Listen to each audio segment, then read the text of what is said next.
Okay, so we just got our hands on Rome, thank goodness, and our relationship is torn between myself and Austria.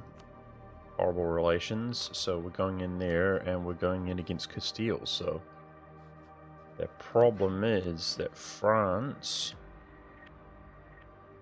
has a massive modifier for debt. So we're going to juice him up as we are rich. Our city has 2,600 ducats in debt. Knowing the AI, he'll pay off like half of it there. That should be enough, hopefully.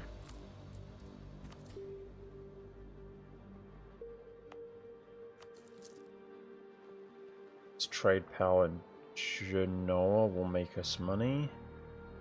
Let's upgrade some of these while we're at peace. We've got the Syrian rebels at 10%.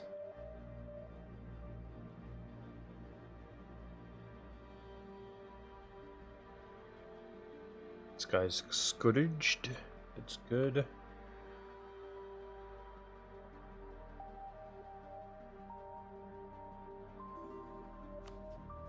So we're going to annex him shortly. Okay, France already joins for Promised Land. He should pay off more, hopefully.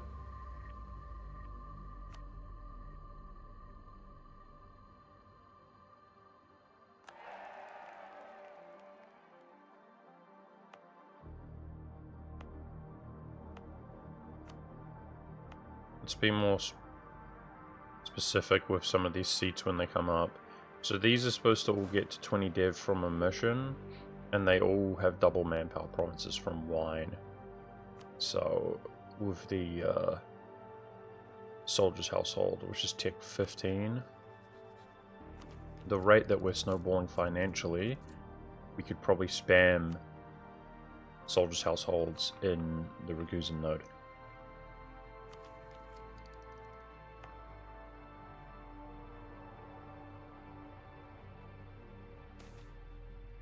Rome reclaimed. Diplo points.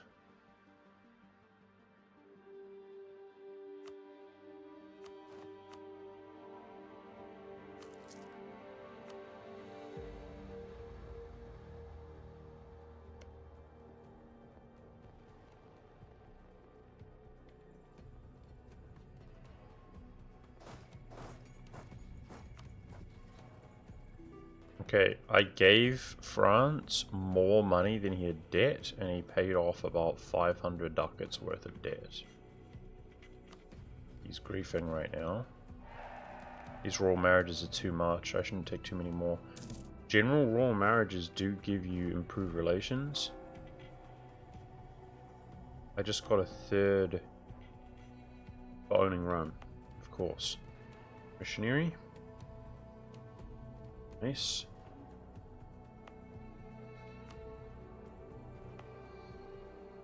Looks like some of these centers don't have marketplaces. Let's fix that.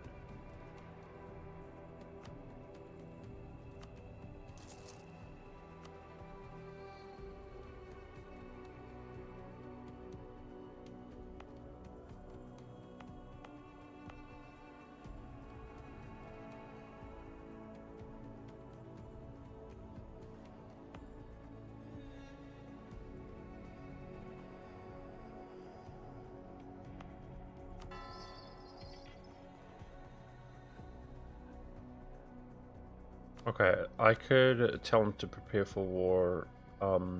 There we go. He paid it off. It took him ages. Okay, France is good to go. Let's stack our troops up in Iberia before declaring war.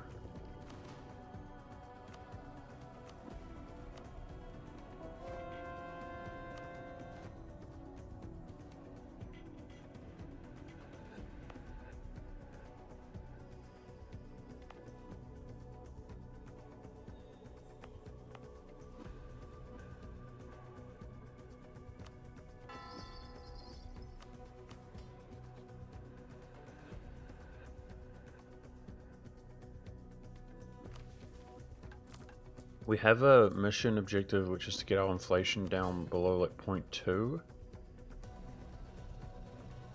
I'm wondering if I can turn this off. This is giving us 0.003 per year. I still want to retain... Hey Lap, what's up? Still want to retain the merchant. We just got Rome as the thing. I think we're going to need a little bit more though.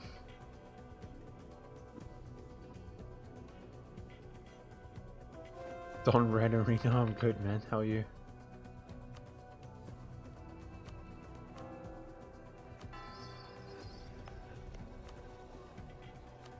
This guy can be annexed, he's scourged in 3 years. Like diplomats. Russia's relations aren't the best, let's top them off. The last thing we want is to lose these two allies.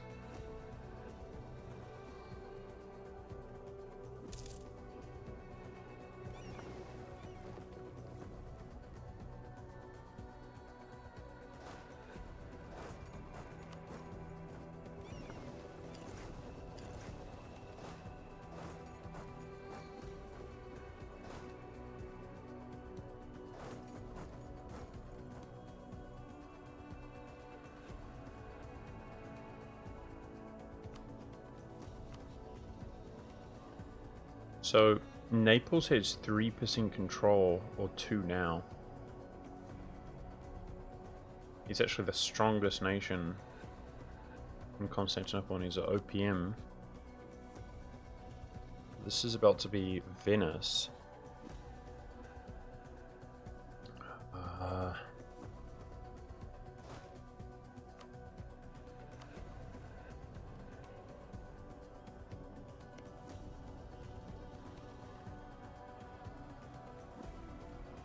In a separate piece, Venice doing Aquileia and Bologna. And they're still over 100 dev on 3 provinces, so the rest will have to be annexed.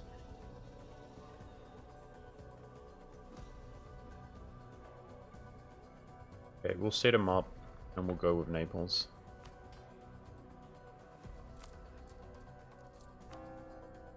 We're on the manpower right now currently, manpower discipline.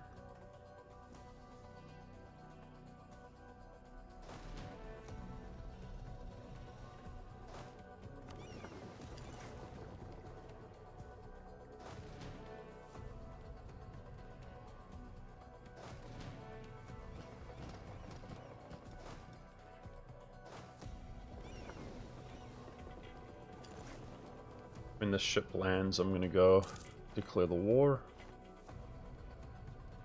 So Bosnia is under 200 relations. Annexed vassal.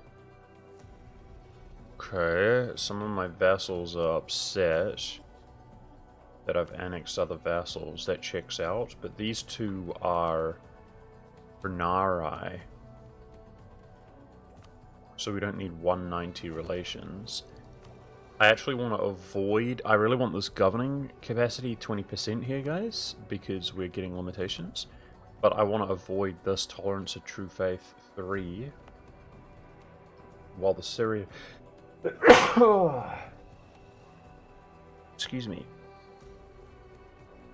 If I wasn't overextended, the Syrian rebels would go away. So we're delaying that. 3 unrest. I also want to stab up, same thing. Look how cheap it is with our modifiers. If I wasn't overextended. Same thing. We're trying to have that little bit of unrest there.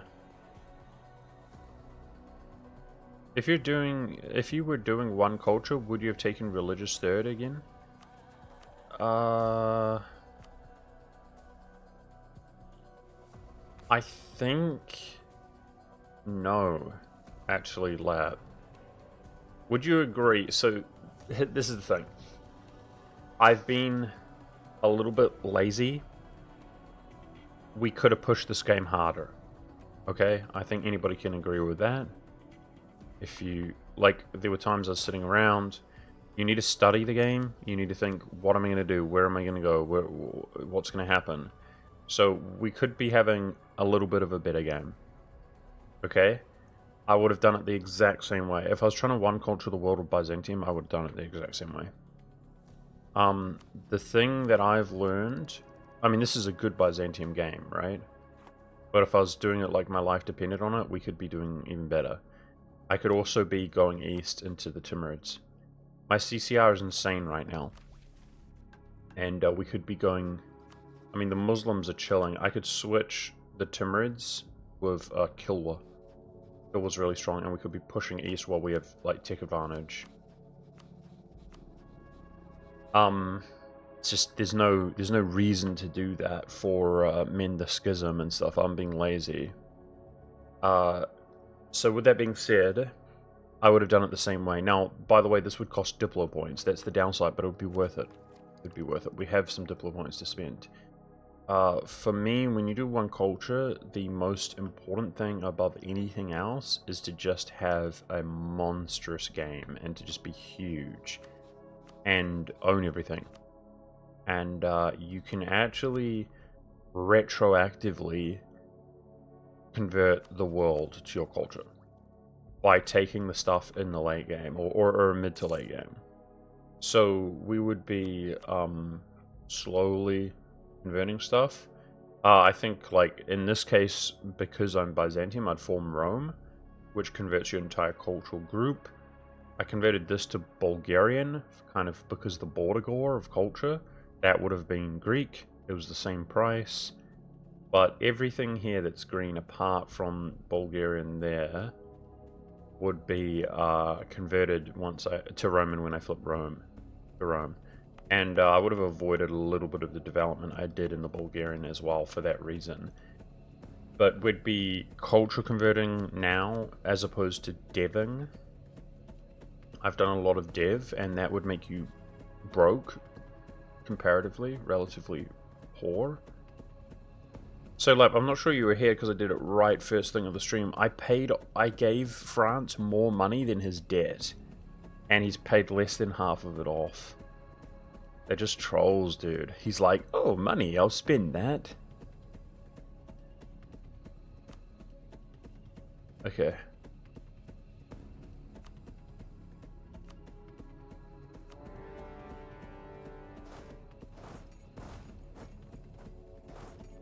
Let's go.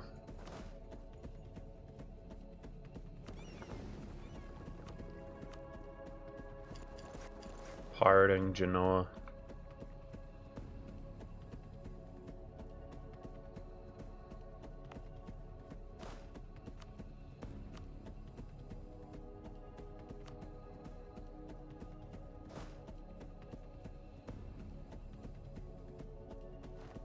Alright, let's see what's up. Russia and France. We're doing Austria when our truce comes up, which is next year. I mean, I did everything good to be your friend, Austria, and you're a hater, so F you.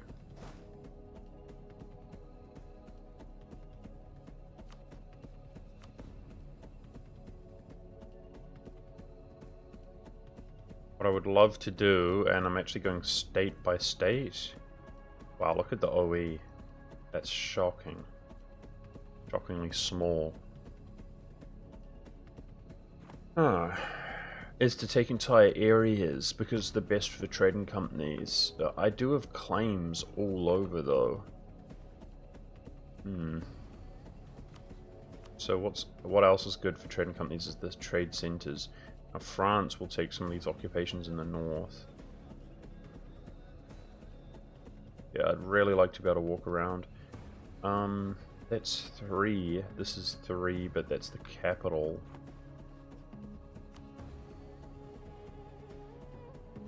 I think, like this? Yeah. That's 4 trade centers, and then I want to be able to walk into Portugal.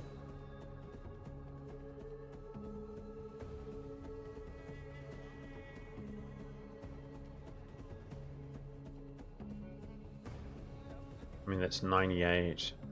That will do. So if I separate piece Portugal here, anyway, we'll get a merchant from Seville, and I might actually pull it into Genoa as the game goes on.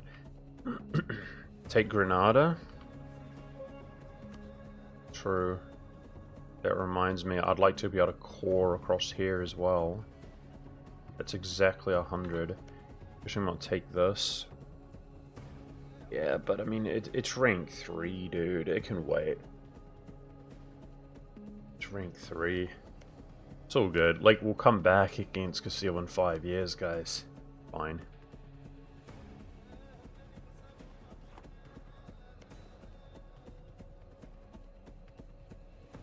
I like this peace deal. It's exactly 100%. It's good. So I'm going to, if you look at these guys' allies, they're not allied to one another. If I get coring range over here, when I attack Tunis, I'm going to co-belligerent these guys. And just juice them all up. Okay. Let's see, do we have, that's my light ships, my bad. Let's get a repair tick. Do we have military access? No, we don't. So we got a separate piece Portugal.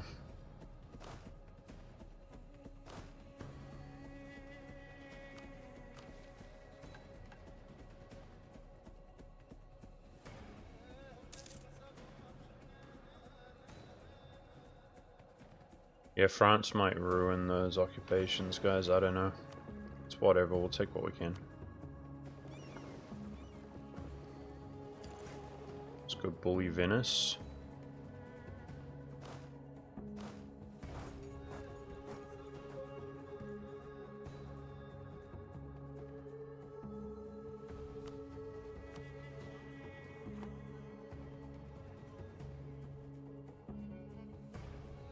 Okay, nice.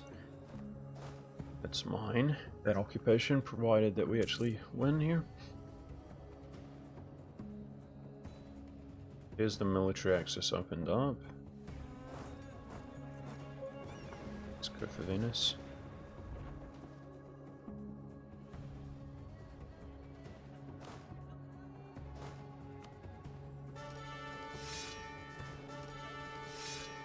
Nice one.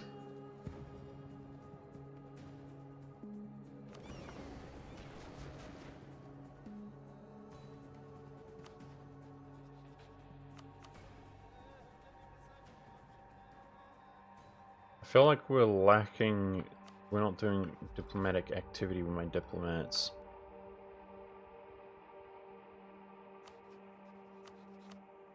Just improve with the Italians so I can diplo-vassalize them. Captured 3 ships. It looks like we're 1 heavy up. Nice. Yeah, he's going into North Africa. That could be a big mistake, Castile. A big, big mistake.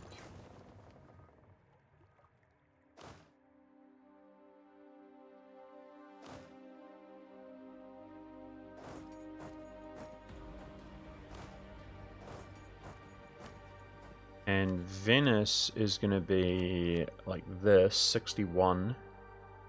I wonder if I could do that without taking the capital. I don't know. If we blockade his capital, we'll see.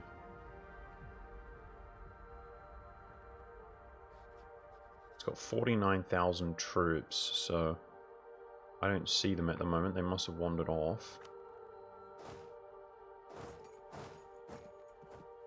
Okay, I'm going to attempt to occupy these so France doesn't.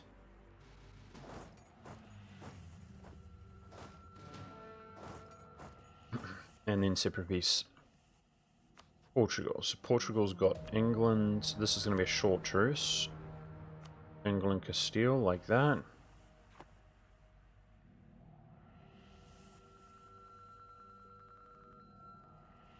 Series at 20%. What's the point at which it can't switch to a different group? I believe it's 30. If it hits 30, we could dow the MEMS if we want. The MEMS do have a 2 in mill, but I suspect he might be, you know, we're not as super far ahead in mill. See, there's not even Inno here, as we have been. I've been spending it. I'd like some kind of extra advantage over the Mamluks. He is extremely strong, and we don't really get help. If I keep stalling like we do the Austrian war, he's just going to tack up. I bet we can 1v1 him though. I do. I bet we could 1v1 him. In like a fair fight.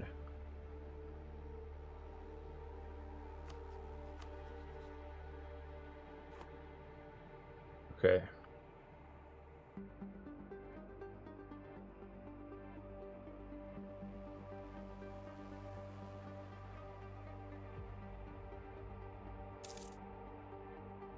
So it's this one here. I got a race for this occupation. Because the French are going to want that. But we've done well.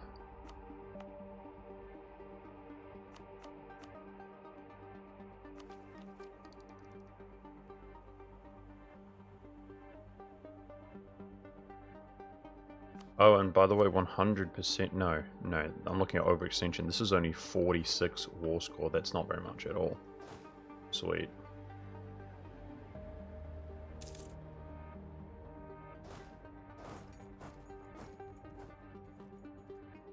So those are Venice's troops. Let's go out at sea, step on his capital. Boy, times have changed, man. You backstabbed me, Venice. You attacked me while I was fighting my independence against the Ottomans. Well, look at you now. You're cooked, lad. You're cooked!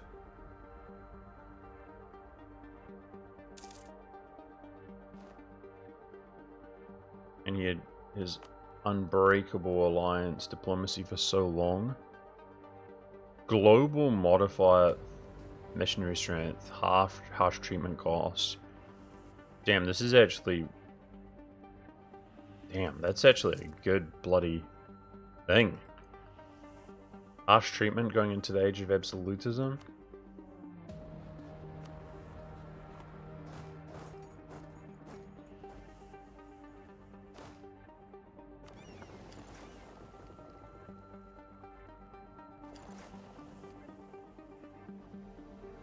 Not bad at all. Okay, France is already working on Portugal.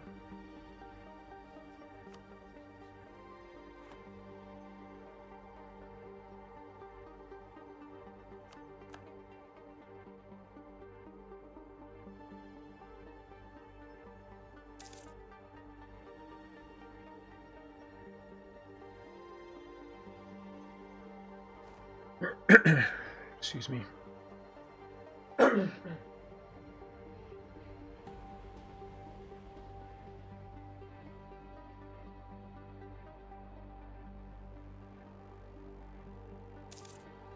Here's the Austrian truce. So what is Russia's truce with him? 55. I bet you we could attack Hungary to call Russia in, and then Austria becomes the war leader and call France in. I bet you that would work. Yeah, he's got a royal marriage. He's going to like Austria for sure, but not Hungary. We seem to be on a 6th merchant, sorry, a 9th merchant, which is even more, I suppose. Looks like this one's in flux. It's fine.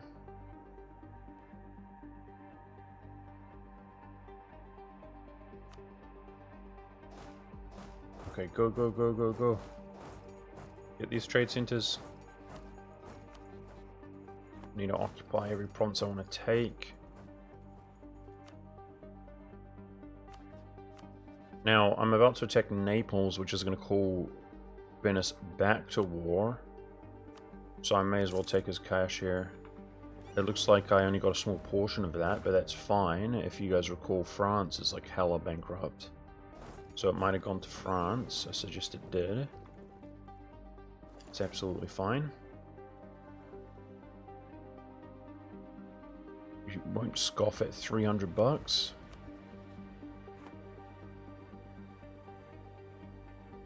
Alright, let's separate peace Portugal.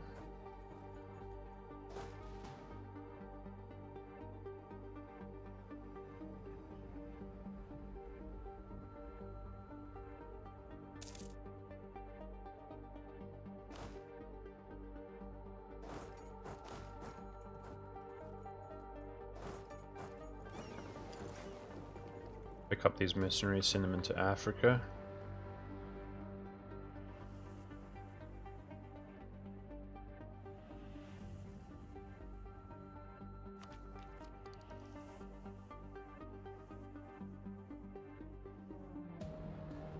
Church of England? Wait, I think you might have remained Catholic. It's the dream. I think England might remain Catholic.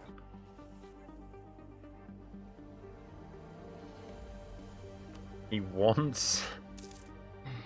Okay, he is militaristic right now. But he wants Italy. See, we'd love him to flip with the schism, mending the schism. And if he's hostile, he won't. But I suggest if we mix relations with him and so on, we should better get him over 100. That's fine as of right now. How are the Syrians doing? 40%! Oh my gosh, the Syrians have been cooking the last few months. Awesome.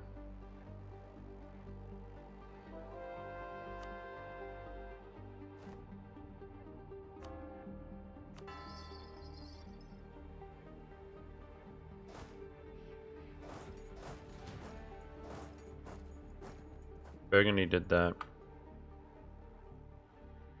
Burgundy formed, yeah, and France benefited. He inherited some of the land. You can see this was, he still was connected. Actually, Provence broke him into, that's not true, he wasn't connected, but yeah, he was making an effort to be connected.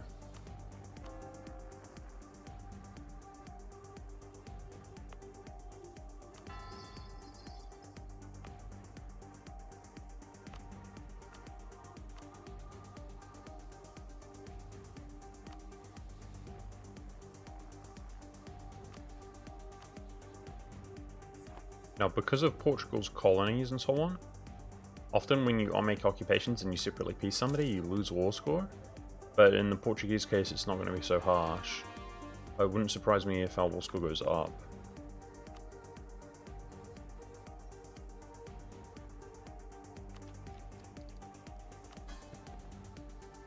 So this is the Horn of Africa. We're never going to get that. Oh, so the Levant.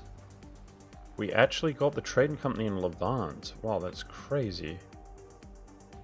52%. That was literally by upgrading these all to rank 2 and building marketplaces. Okay. We have the quest to get 80% and 80%, 80%. I wonder if we, in our Mamluk War, we take this coastline. We need Alexandria. And then invest it into trading company. Distribute our light ships appropriately. Speaking of which, we could build some more.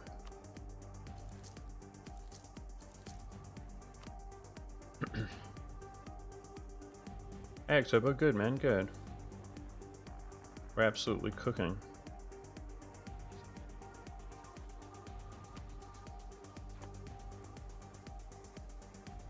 It's quite laggy right now.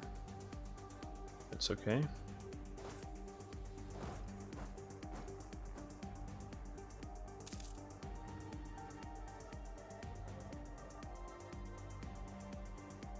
What's ERE? Sorry. I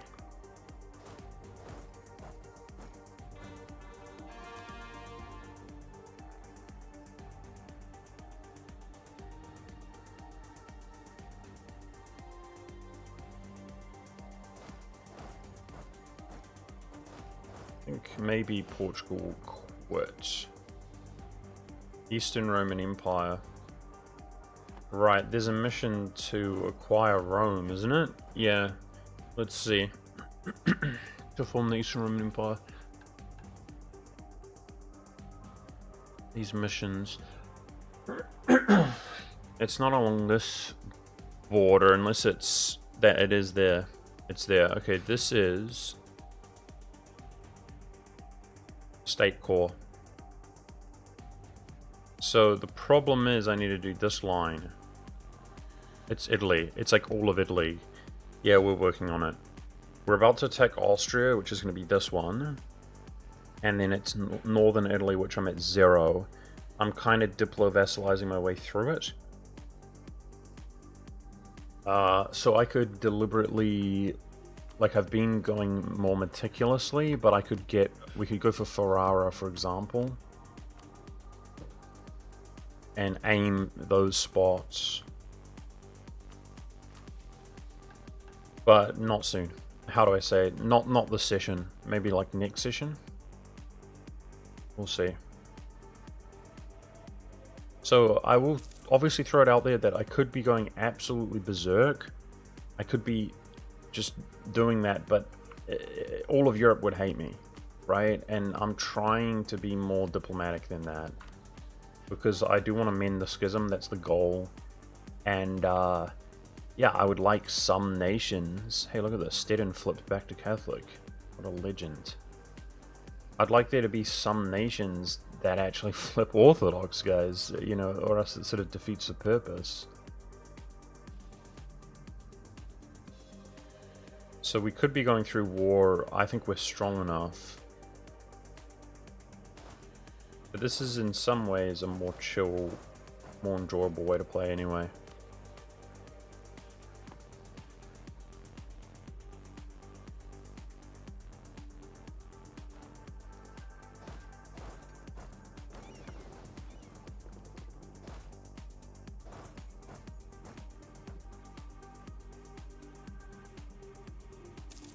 I think actually we could fight in the Highlands. That's why we have it. We bring our troops over.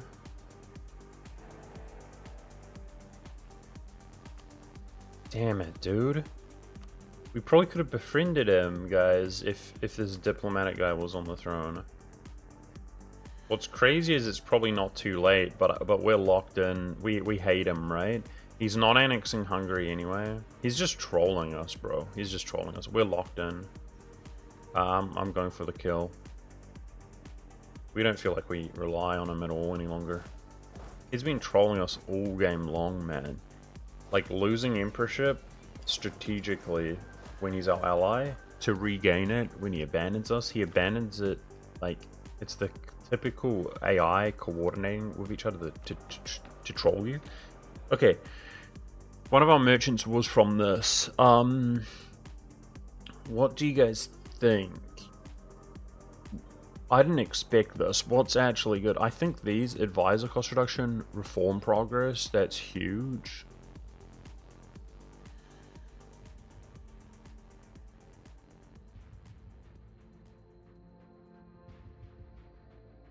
This is annexation cost reduction.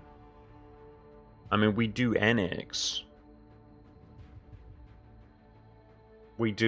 That saves me some Diplo points. Manpower. I think manpower. Corruption is just money. 3 admin, we could do that. My war exhaustion goes down.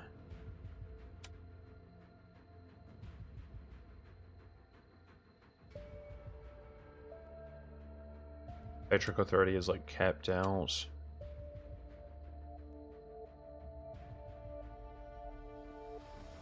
That's like 0.5 crown land. I'd prefer not to do that. We lose 2 mercantilism.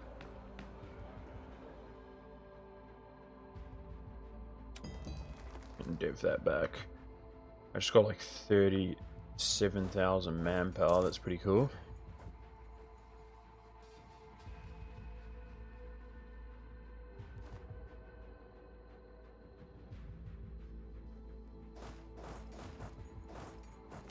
Okay, let's just hide behind these highlands forts in Africa, and Portugal is falling. Hey, Helmet. Sorry if you figured this out, but the legitimacy dynasty privilege for the clergy gives absolutism came from YouTube.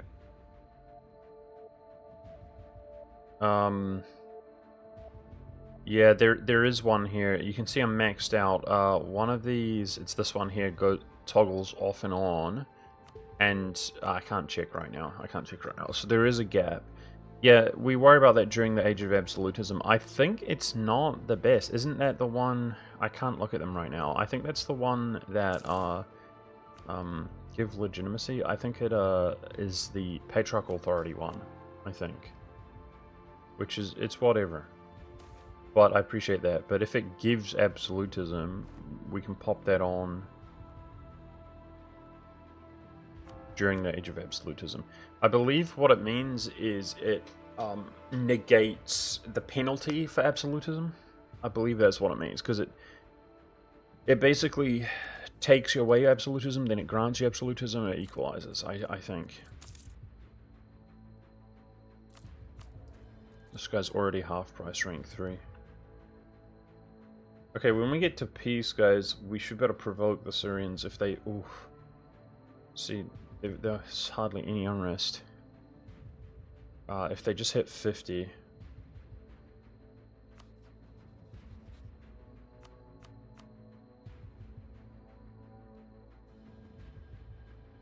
it straight up gives you 10. It also gives you 1 Patriarchal Authority. Okay. Straight up gives you 10. Sounds great. Yeah, see, we only lost 2 war score for peace in Portugal out there.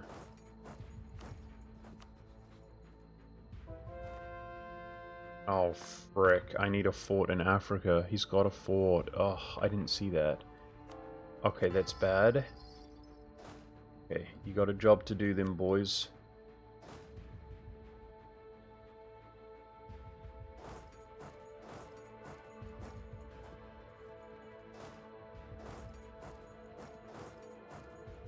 Let's go.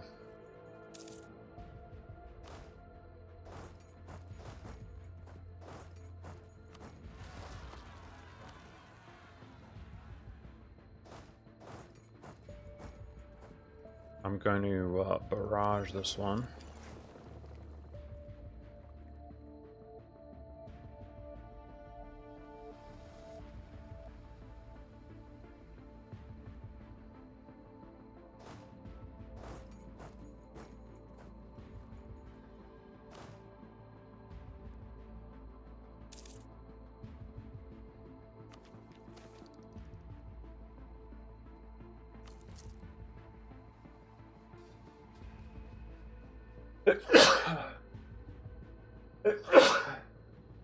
I'm so sneezy this morning, excuse me.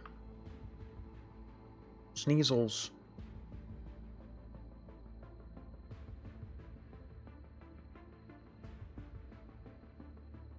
You've been skipping it all this time? Bad luck.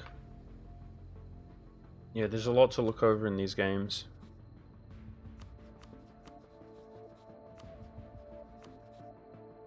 No, I would definitely pay big attention to our estates if we... you know, I'm not really going to play through the Age of Absolutism this game, dude.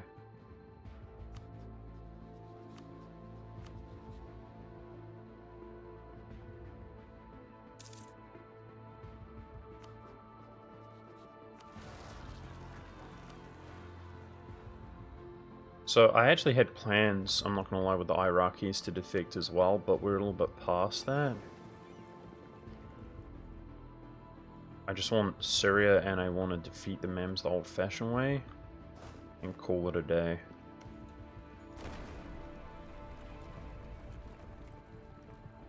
Okay, now I would really like to switch to the AE reduction before piecing out. Don't forget, Monk. I keep trolling myself. Oh boy, I don't like... okay, we got Provence here backing us up. Okay, this 4 fell. I see. Nice. This should fall then. It's just dry lands, isn't it? It is. Okay. I was worried about the Castilians, but we've broken our way through.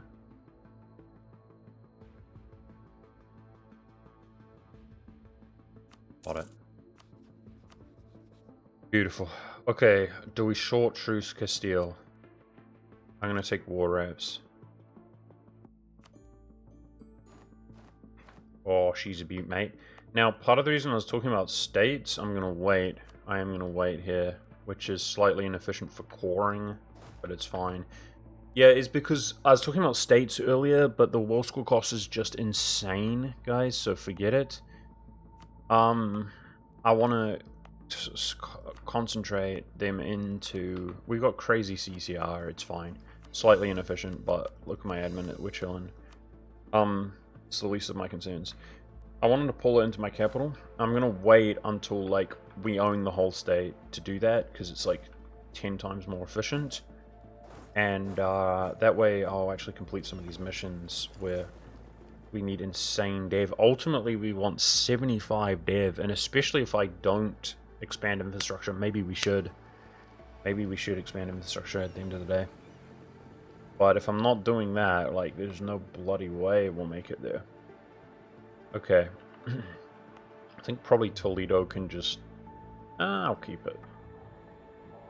Yeah, so Portugal, we now divided, he allied Ethiopia, that should be fine. It's not a full annexation. Obviously the trade, we can go for the trade. I could probably take Lisbon, like that, in a line.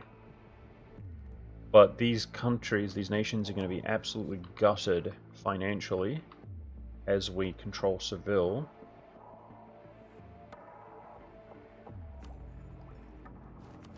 And finally do the mill at 13, so let's look at Austria.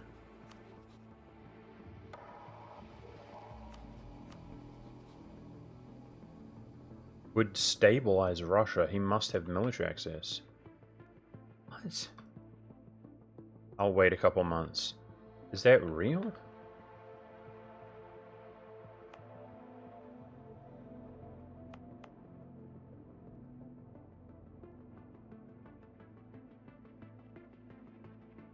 We can use a cheeky trick because we're doing so well. It's not the age of absolutism. Our autonomy does come down quickly. Just boost these all to 100. And just add them all. Lazy move. Governing capacity is doing okay. I'm going to get 20% capacity from admin ideas. That should, if we weren't overextended, they should be all stable, and then I'll slowly retract the odd one, convert it to our religion.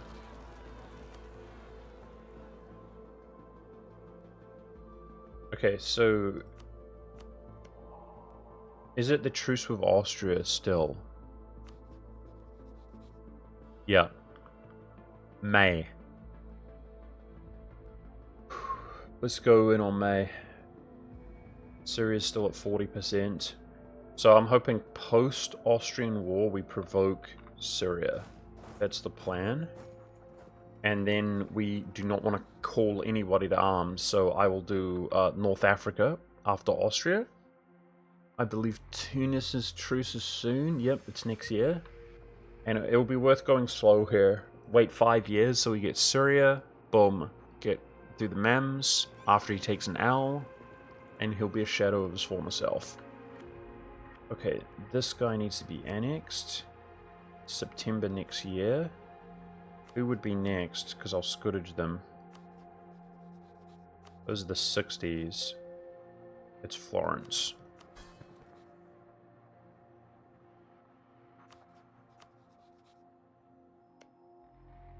Florence, of course. We could grant him that core, and that would make Lucca more likely. I feel like a Genoan war, we release Corsica and Savoy. Which is more dev? That's 30. That's 30. Wait, oh, check that out. This is converted to French. How the hell does that work? I think the Netherlands, guys, was converting this to French when he was not Dutch. That makes sense. Because it was Burgundy? Yeah, anyway, because he converted to French, there's one fewer Savoy core. Nice, so if we release Savoy, he will be Orthodox. That's what I wanted to check. Okay. Okay. Cool. I'm going to take Genoa, release nations, and indirectly it's going to cost AE, but return this to Florence then annex him, then as a one province minor, we should be able to get Lucca, I hope, as a diplo annexation. Yeah, let's improve relations here as well. Not improve relations, but you know what I mean. So this is a war that after my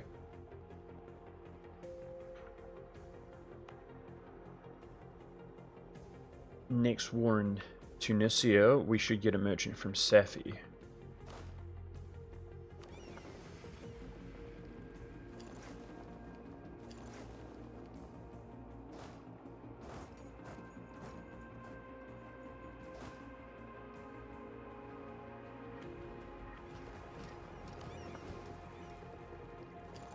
This has been a long time coming, the entire game.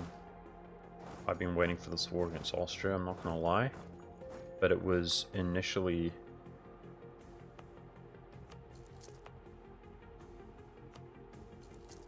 it was intended to be through diplomacy. Okay, if we manually convert Zaragoza, that would be nice. Convert him to Catholic.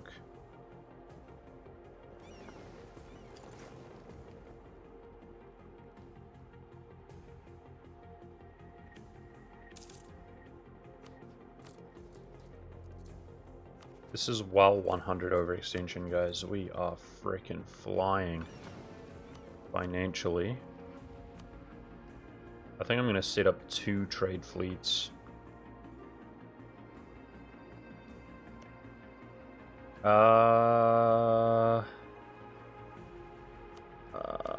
I have to, if I do that, I have to cancel my relations later.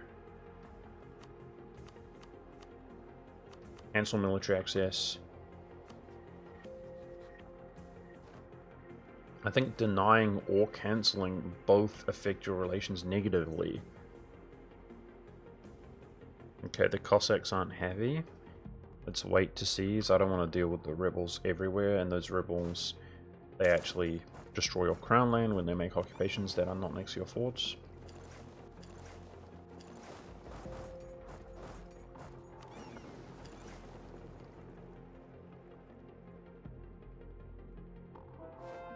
Syria's still at 40%.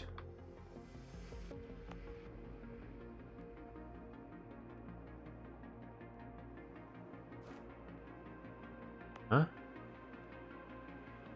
It's building this. Okay. No worries.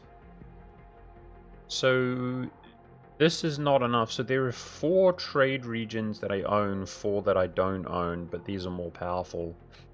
Okay, that checks out. So the Train Company of Seville, which is Iberia, 31. Yeah, and we don't own enough land to invest in it, really. I probably could, but it would be so uneconomical. I think Northern Castile is probably worth it. What if we did the same inflation trick? I'll see how far we can push it. What's my favorite country to play as? Probably Byzantium, man. But I have plenty others that I really enjoy as well, like Hungary.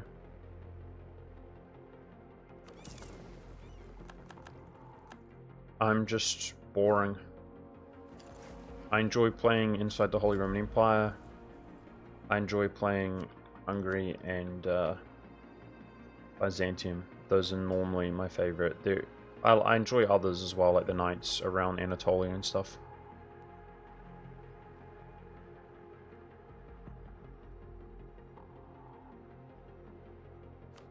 Okay.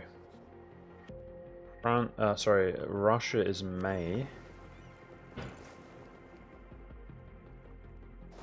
Which we're getting close to. I'm going to drill for a few months. I mean, this should just be... I don't mean to be morbid, but we should absolutely butcher them. Should be a clean, decisive war. And if I counted correctly, there's 11 provinces that we're reconquesting in this war, which is quite a lot.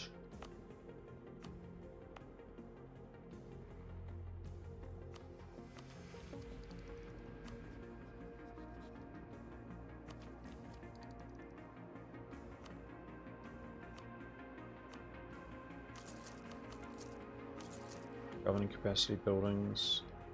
Guys, I didn't take the AE reduction on peace out. I'm so bad. I'm actually so bad. The last 2 peace deals, I should have taken the AE reduction. You freaking idiot! I'm so bad, dude. I'm just throwing. Not locked in. So right now, I actually have just, thankfully, on my ruler. Good trait.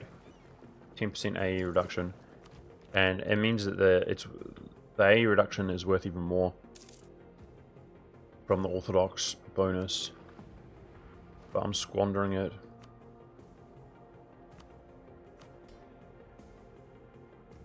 Stupid idiot.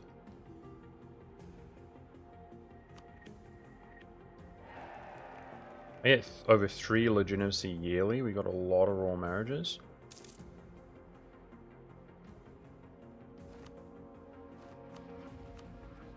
Okay, there, Russia does join. Trust is maxed. I guess we're going to prepare him for war. Let's look at France here. Yep, France joins. Okay, there it is. Make sure we're using Reconquest. Now, I know the best war goal is Istria, but I can't call Russia in that way. So, these are all low dev, I'm assuming. I see 9. 10. Belgrade, Reconquest.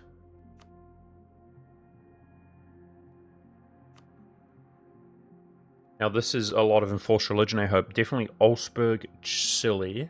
So that's 2 more provinces for the schism. I'm hoping this is really nice and breezy. Easy breezy war.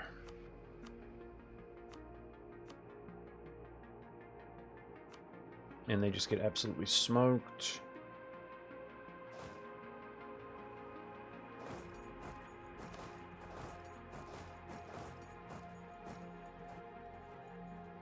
And it should be low AE impact, although I keep throwing and griefing myself with that.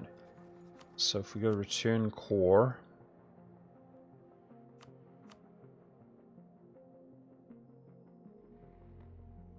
He's got a Polish core. Oh, that makes sense. We need to occupy it first. Can't return core from Hungary until we've occupied Hungary. So we can't pre-observe the peace deal.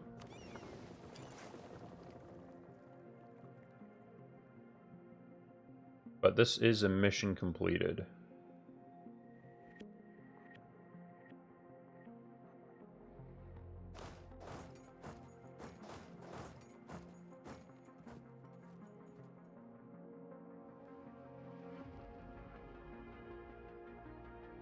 I think we're happy with our setup.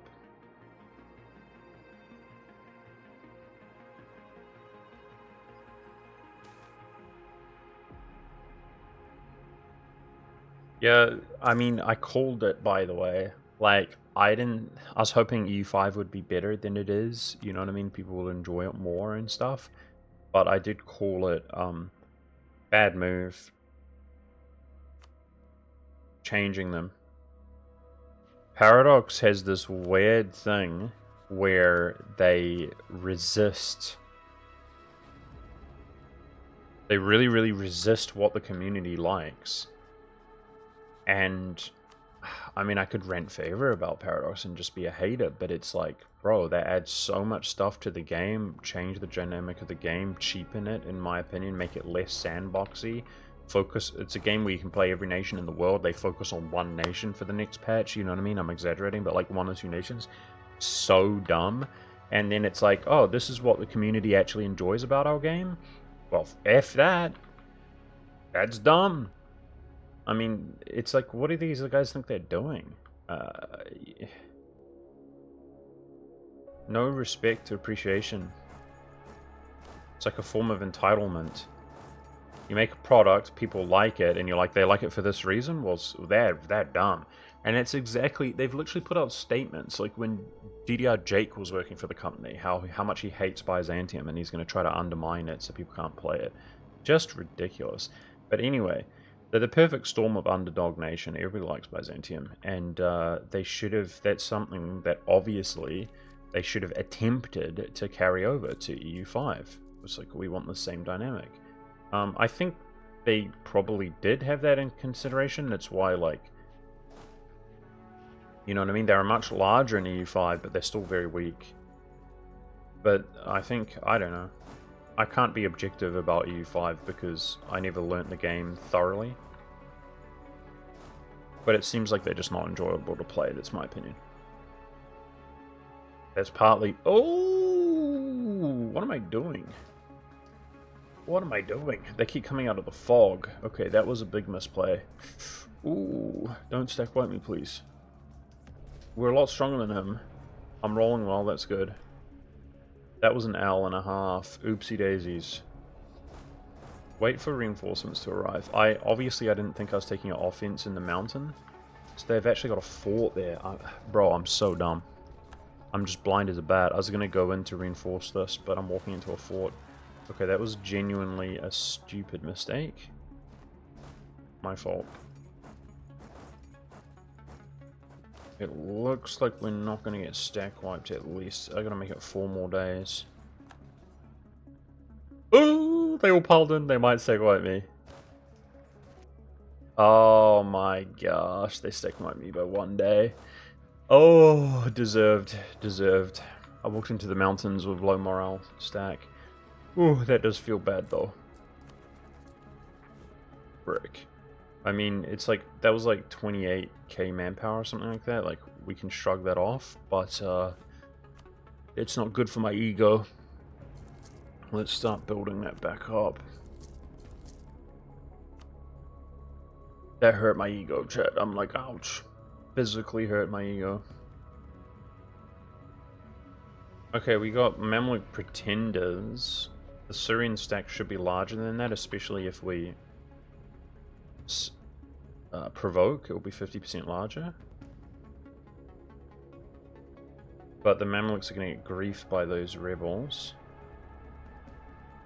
Okay, I'm going to just fall back a bit and let my friends do the work. We just took a huge L.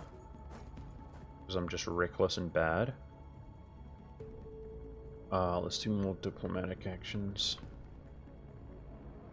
Yeah, so I'm going to focus on the actual mission then. So Bologna does count. Mantua does count.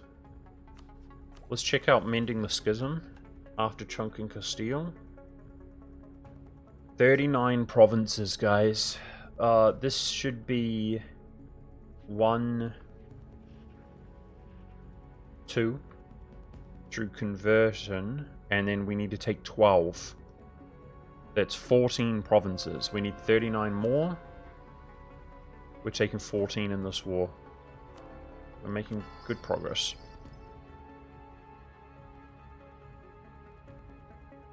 They went far too hard into the economic simulator, I guess, man. I guess. Like, I've just ranted about the game before. For me, it's just, there is no economy. The economy is so whack in that game. Is that how economics work, guys? Maybe I'm naive. You spend all your money and you never get money back under any circumstance. It's like you generate money and you spend it all and you never make money back. Is that economy? Because that's EU4. I swear, like, the best, sorry, EU5, the best thing you can do in EU5 is just, it's just hoard your money. Because it's the only money you're ever going to have. Hoard your money, turn buildings off, and just very slowly and strategically spend a little bit. Because you only go downhill. The 1 month that, I wonder what that feels like. Was it an assault? I don't think so. I wonder what that feels like. 1 monthing a fort. Be nice to know, as it's literally not happened this entire campaign, even though, whatever, I'm being a baby. Okay, Russia is arriving. You're cooked. We just need a stall.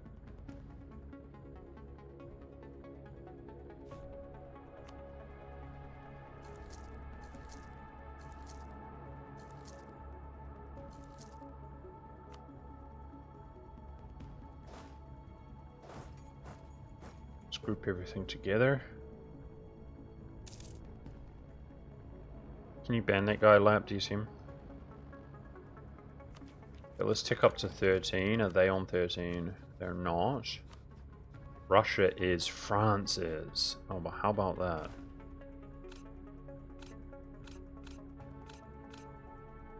Beautiful.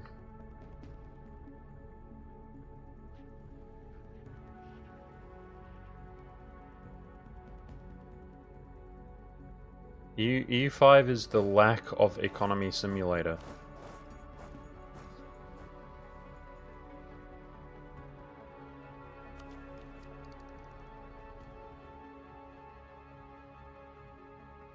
Syrians are at 50%. Woohoo! I just gotta make sure they don't go into the negative, and then I can start boosting my stab and stuff. Okay, I'm gonna div. So our crown lag could be doing way better. Like 37. That's good div. 37. Ah, we have to do Moria for quests. It doesn't let me concentrate. Why is that? I can't consecrate. Wait, what? See, I'd want to do it here for the monthly devastation change. Why would I not be able to? It's fully my culture. It's fully my religion. What the frick? Why would I be boxed out from consecrate? That's the only province I can't do it in. You're cooked, man. I already did it there. I already did it there. You dumbass. Okay, it's the only province I bloody already did it. And it's clearly the devastation is not... Yeah, I did it there. My bad. Thanks. Okay. We gotta dev all of these for a mission, but, you know. I'm here to mend the schism, guys. That's the most important thing.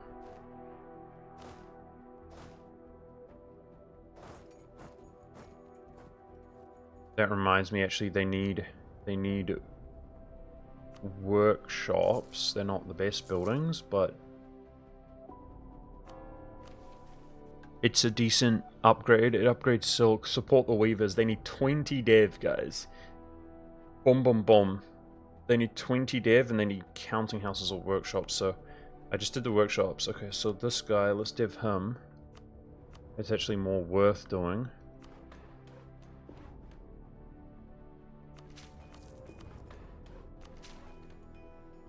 That's 20. These 2 to 20, I'm going to try to use my military points primarily. And build soldiers' households there in the future.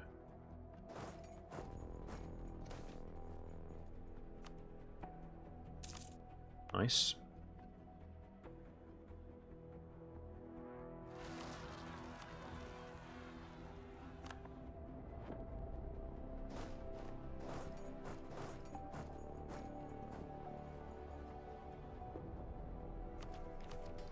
Yeah, so if we were playing the game into the future, guys, we got to push for the Age of Absolutism, and I will seize when we're at peace and the Cossacks are happy. I guess we should make an army template. It's been a minute, guys. Damn. Now, we're so rich, and I do have the Cossacks and quality, so I want to use some cavalry.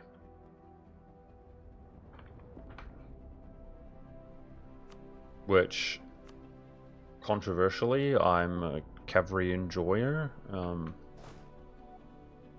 Yeah. I used to try to be more diplomatic, but Arumba doesn't like me anymore anyway. Arumba's a little bit, artistic. But aren't we all in the community?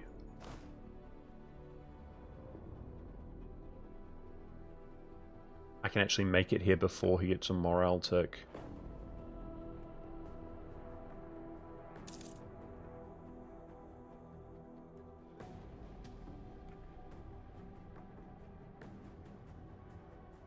Look at this lag, guys.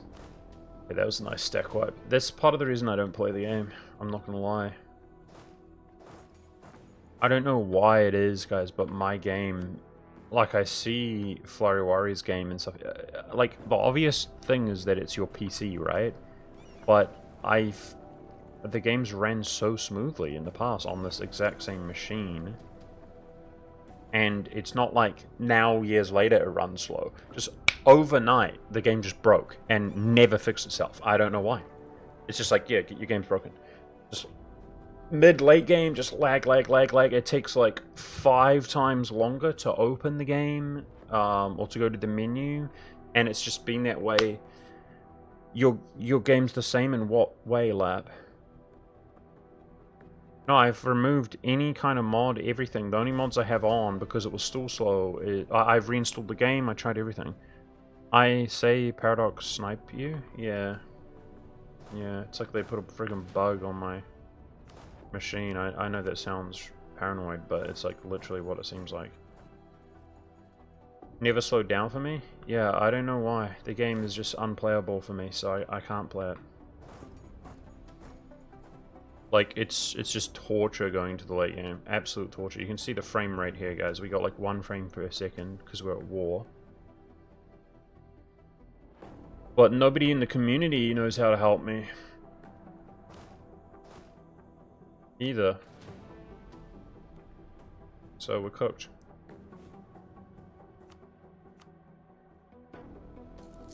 Literally, Paradox sniped my PC, and it doesn't, I can't play the game anymore.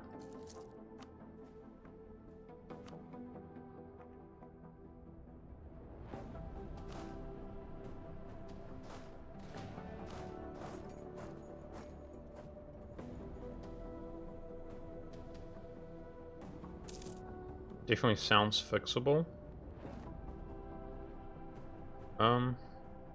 Well, I'm kind of asking for help, but it's like, a lot of people are like, oh, it's this, it's that, you know, back in the day, and it's like, no, it's not that, it's not this. And, you know what I mean? I've reinstalled the game, I've, verified the game files, we've removed stuff, like, I deleted there's like a secret folder of all your old save files. I deleted the whole thing. I transferred some of them to like because I got some epic games, to a external hard drive. But it's like, why me?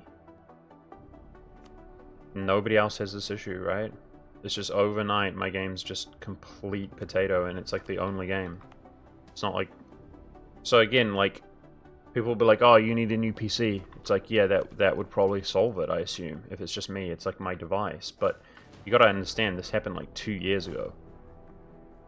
It's like one day you're just juiced. Game's great. Well, it's EU4, it's Paradox, so let's not exaggerate. It's not great, but it's good. And then it's just like, I don't know, they released a little mini patch or something, and it's just like... It's just EU4, yeah. And of course, I'm like, damn, this patch is crap, eh, guys? What's up with the performance? But it's only me.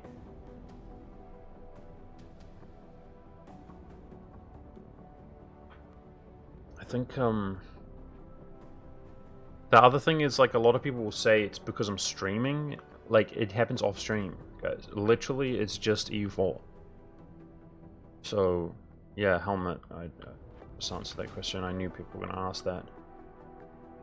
It's just EU4, period. Like, nothing else going on my PC, just EU4, just sucks. So it's like, it's not logical to suggest that it's my PC, you know what I mean?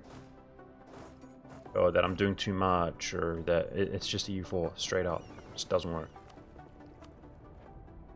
Like, you guys don't see it, guys, because I do it off stream, obviously. But it takes me like 4 minutes just to open the game up. It's so bad. How could Ned and Yahoo do this? I mean, you joke, but like, that's like apparently 50% of people in our societies today, dude. They're just memes. They're just walking memes. They're NPCs, bro, like for real, for real. And that's what happens when you import a whole bunch of Muslims into your country. You know what I mean? You import Africans and Muslims and Indians. And then you're like, hey, why is everybody so stupid? Do you have the game on SSD? I do. Also do a Rogue Commander.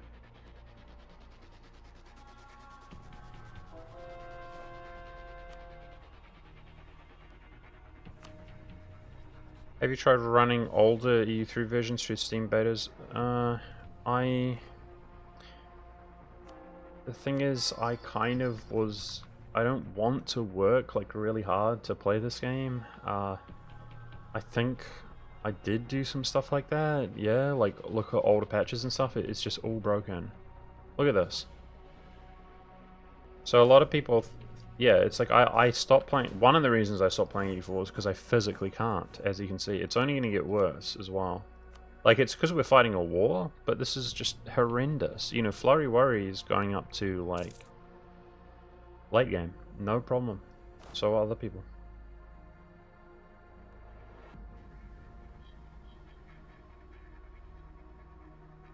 Yeah, it's nasty as in literally unplayable.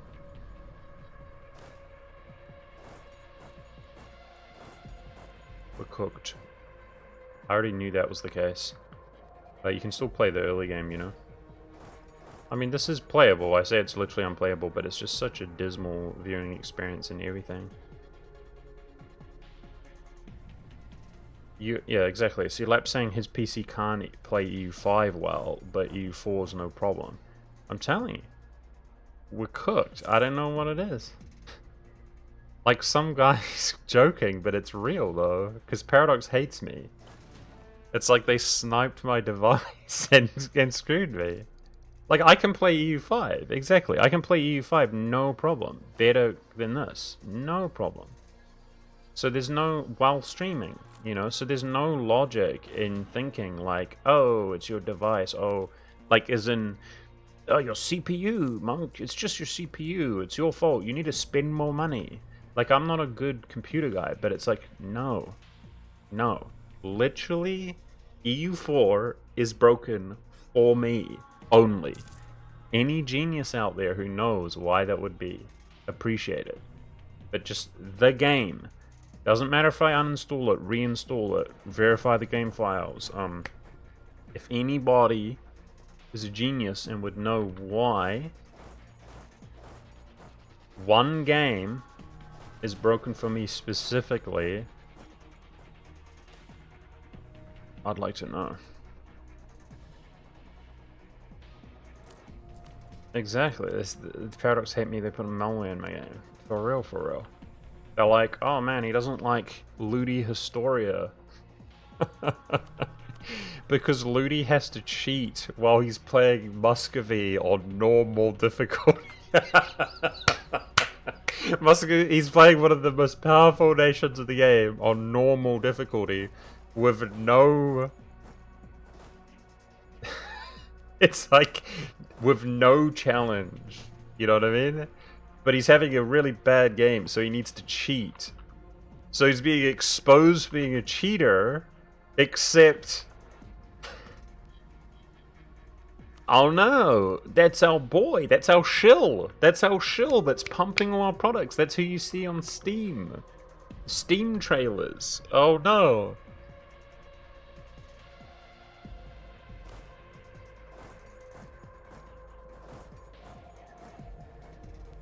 So, don't no worries, guys. We'll just download some malware to to Monk's device, and he's cooked. Got him.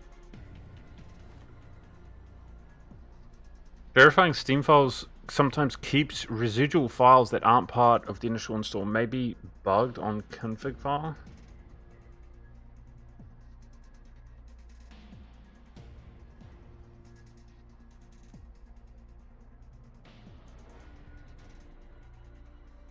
This war seems to be going slow at... Oh, nice. Osberg is occupied. Never mind. I'm happy. Enforce religion?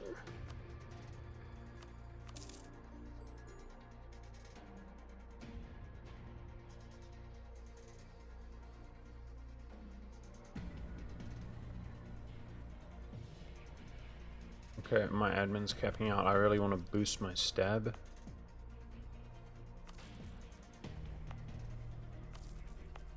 But I want to wait to provoke the Syrians while we're at peace.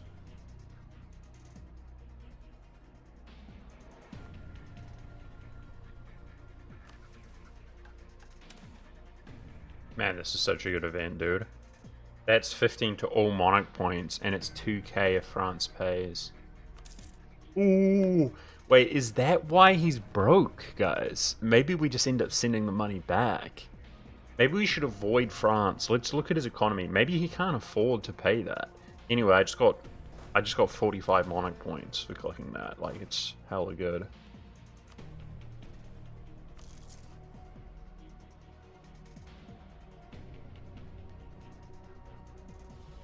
I cannot be computed in parallel because they are in results of previous calculations. This means that no matter how powerful your CPU is, your total processing power is still going to take a hit in single core limitations. I don't know what that means though, dude. Like, I'm not smart when it comes to PCs, but I'm smart enough to know that I can run EU5 no problem, and that other people don't have this problem. So it's got to be something to do with the installation or something. Or like, no meme, I know we're joking, but it's like actually like an anti-EU4 malware or something. I don't know. Like, I'm retarded. I'm retarded on the topic, guys. But my client is just screwed, and doesn't seem to be within my limited ability anything I can do about it.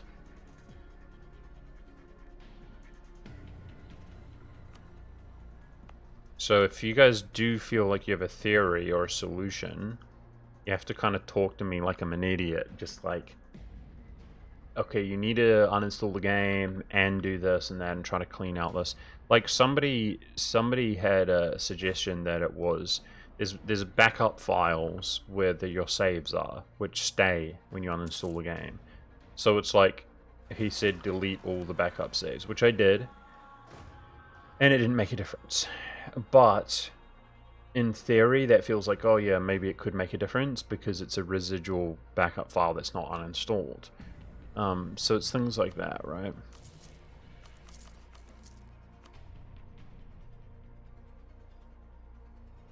Osgore, could you maybe DM me on Discord if you have suggestions so I can look at it after the stream?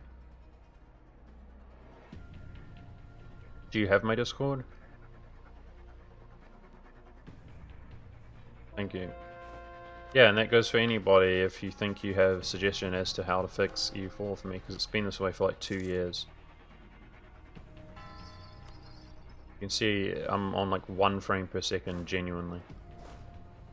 And it's fine in the early game, but even in the early game it's slow. Which is okay, I don't mind it that much. I play very slow and I enjoy it. But it's just looming like over my, right, in my thoughts, like, yeah, I couldn't play much faster even if I wanted to. Very annoying.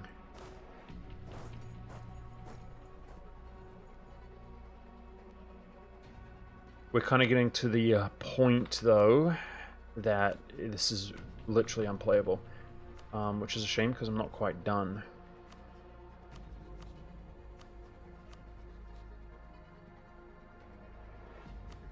This guy needed to be annexed, nice, and that's why we scourged him. Alright, that is the war goal, beautiful. Now, I'm the one with Diplo, so the stuff needs to be under my control.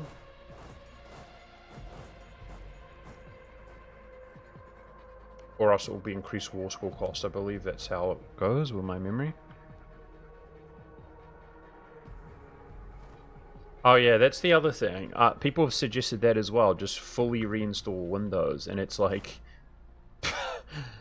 I mean, I'd really prefer not to do that. I guess I could, but it's like I'd really prefer not to do that. And yeah, whatever.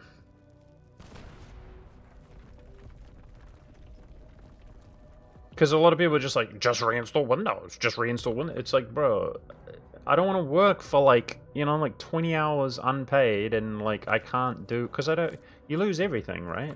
Obviously. And, you know, I don't get paid to do that, and it's all I use my PC for, like, my own casual entertainment and stuff. It's like, yeah, it's not appealing. It's not appealing at all. I don't care. Like, this isn't my primary source of income, guys. Like, it's whatever. I'm trying to have fun and trying to stream, and it's like this one game hates me, so it's like, well, screw this game. That's how I felt for a long time. Yeah, it's like, just take your entire PC apart, buy 3 other PCs, and mix and match the parts until it's better. It's just a 50-hour job. It's not a big deal. It's a Cappadocia, cool. It's the second province. So I'm assuming Karaman all flips to Cappadocian culture.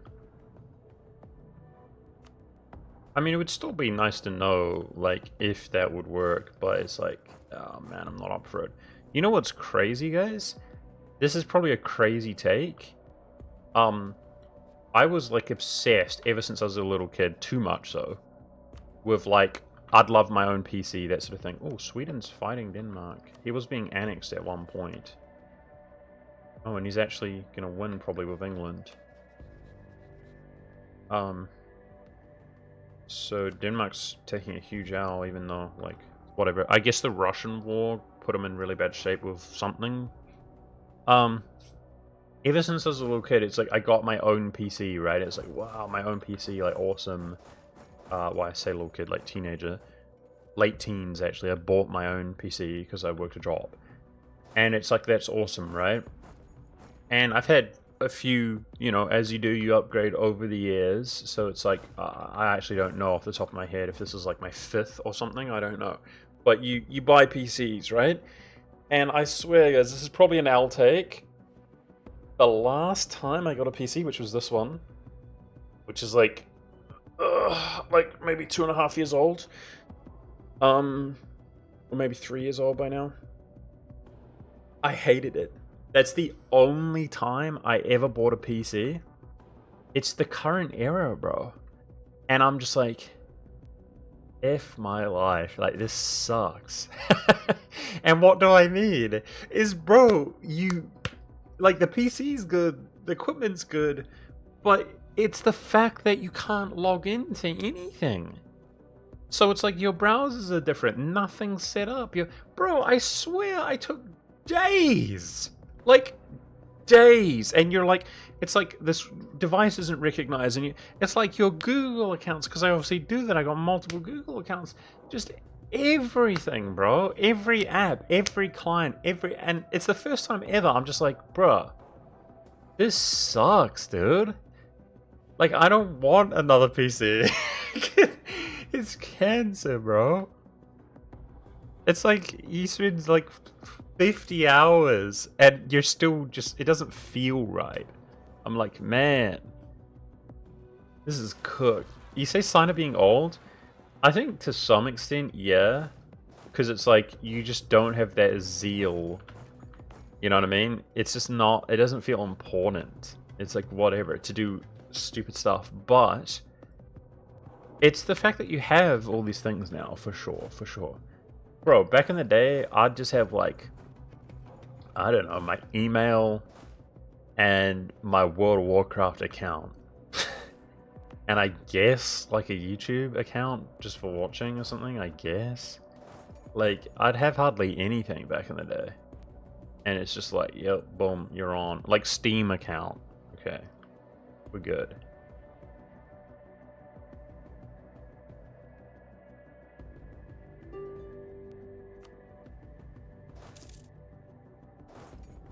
That's why you need, like, a, what do you call it? What's that when rich people guys have, like, a personal assistant? I think that's what it is, a personal assistant. You have, like, a personal, just help you do everything employee. Like a life assistant. Obviously, that's what you need. Everybody knows that. Okay, the Moria one is develop Moria 7 times and then what? It's not support the Weavers. It's this one. Okay. Marketplace, dock, shipyard. Marketplace, dock. So I think it starts with 6 dev if I had to understand correctly, which means that should be 7 development. Nah, it's a personal assistant. That's the term I was looking for. Like Johnny Depp, you know what I mean? Or anybody rich has a personal assistant. Which to me it just seems crazy, but it's like, oh, I got a new PC. Can you set it up, please? Thank you. I want to be able to log into everything. Can you set it up, please? Thank you.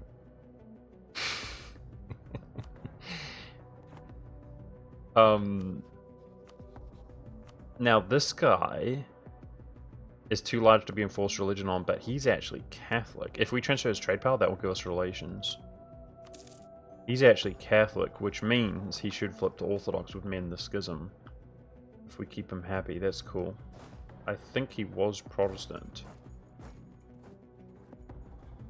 And then he switched back. What a legend.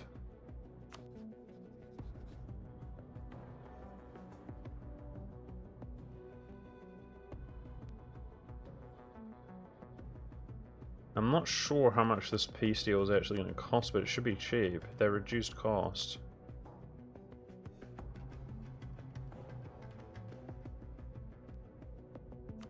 Okay, I'm going to cop out and click that button, because I can't even see. What, did the core go away? No, it's there. It should be next to the other one then.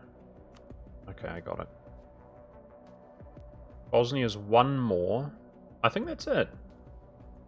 We get one more Bosnian province.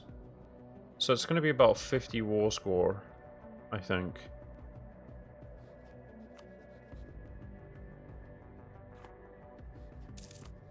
And then I want to release Croatia. Continuing the lesser AE.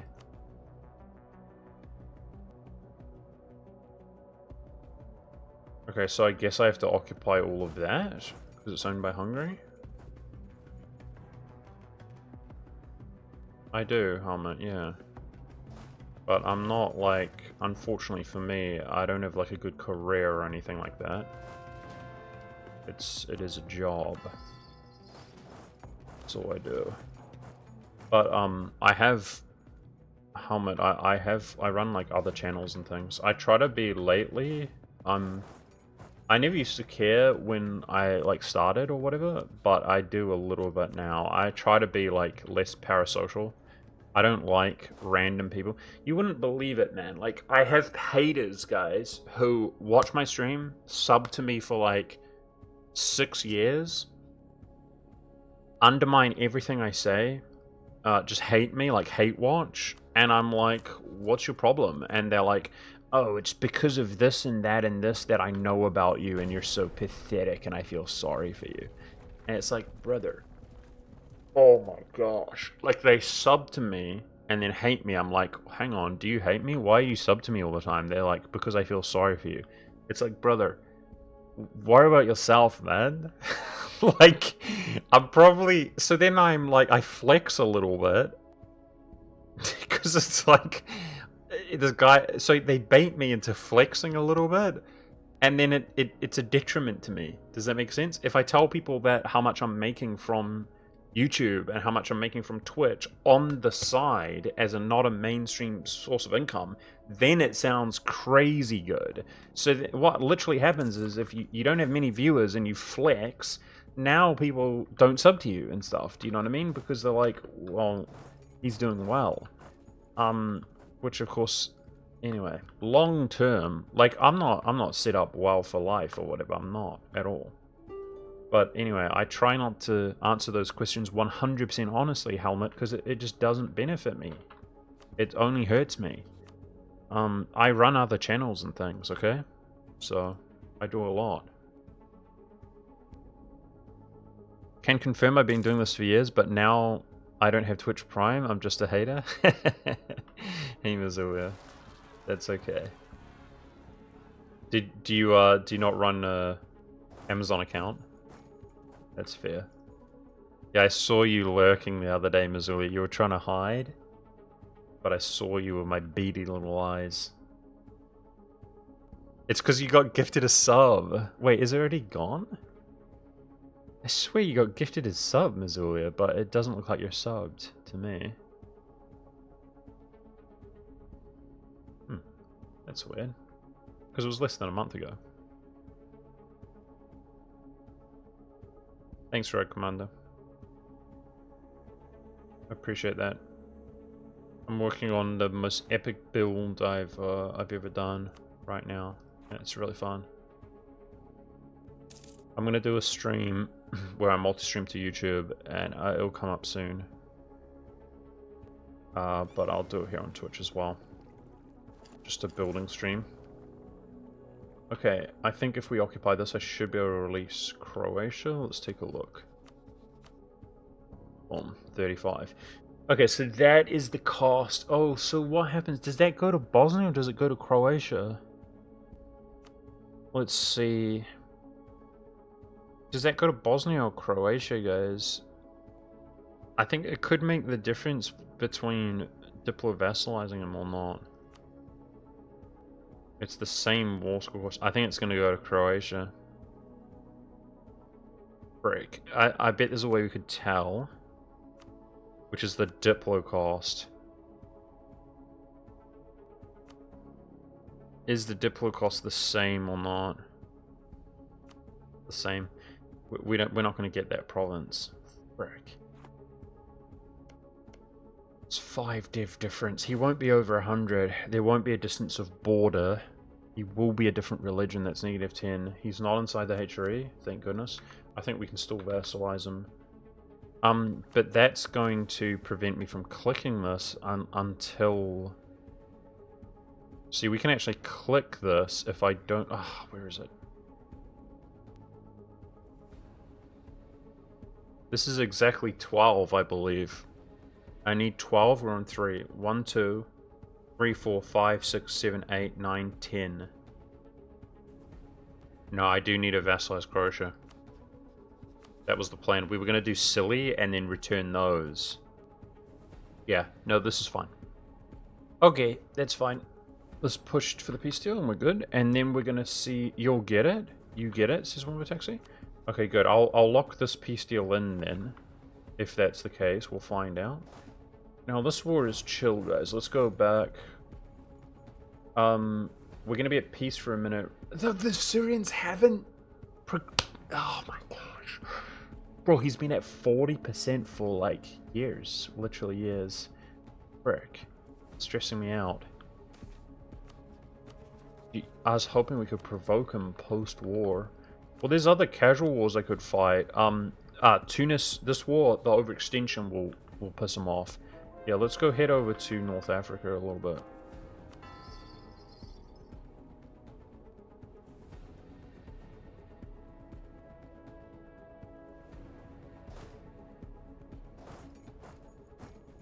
Unfortunately, it's whatever, guys. I don't suffer that bad, but people are psycho, dude. If you don't believe me, just like look what happens to Charlie Kirk. Do you know what I mean? I'm not as beloved as Charlie Kirk, but I have like crazy opinions like him. But not even Charlie Kirk. I'm not talking about him dying. Look what happens after he dies. With his so-called friends and stuff. It's just sick, bro. Like, I don't want to bum people out and be like black-pilled or whatever, but it's just sick. It's sick, bro. Like the way what Candace does and how many people follow her. Like, bro, if you are not white-pilled on reality, if you don't understand that, like, Jesus is just when he's going to lock everybody up, they're all going to get beheaded, guys. They're all going to get beheaded, Lapconium. Your time's running out. You gotta... That's why I reach out for you over and over and over and over again. You're just going to get beheaded. That's what's going to happen. And it is going to be the most just thing that could ever happen. Don't think for a second, man. Like, people use this term like, oh, they're good. You talk about some group and people are like, they're good. Like us. Mate, you're not good. Us aren't good. What are you talking about? We're sick in the head, mate. It's crazy out here. What the hell are people talking about? We're not good, they're not good, you're not good, ain't nobody good. It's sick in the head, bro. I'm so fed up with us, man. And it's like, bro, that I exist, And people online also exist. And bro, it's like the abyss. I don't want to have anything to do with that, but as you can see, I am. I do have things to do with it. It's like crazy, bro. Didn't I diss him? I did. It's not funny. That's not funny. So I tried to use him as an example, and I still believe what I was saying about him. I was talking about Mother Mary, and it was awful timing. And yeah, Charlie Kirk passed away by getting murdered like a few days later. And what's worse for me is I was doing the same thing I'm doing right now, which is I was uploading a series with a delay just because I can, just because it benefits me, to YouTube. And now he's passed away, and now I'm like saying things negatively about him. It was just a complete coincidence on the YouTube VOD, and then when I realized, I just deleted the whole thing. I unlisted it because I'd never want to do that. Like, it puts things in a completely different light when somebody like passes away like that. Like, I would never, you take people for granted, and I admit that.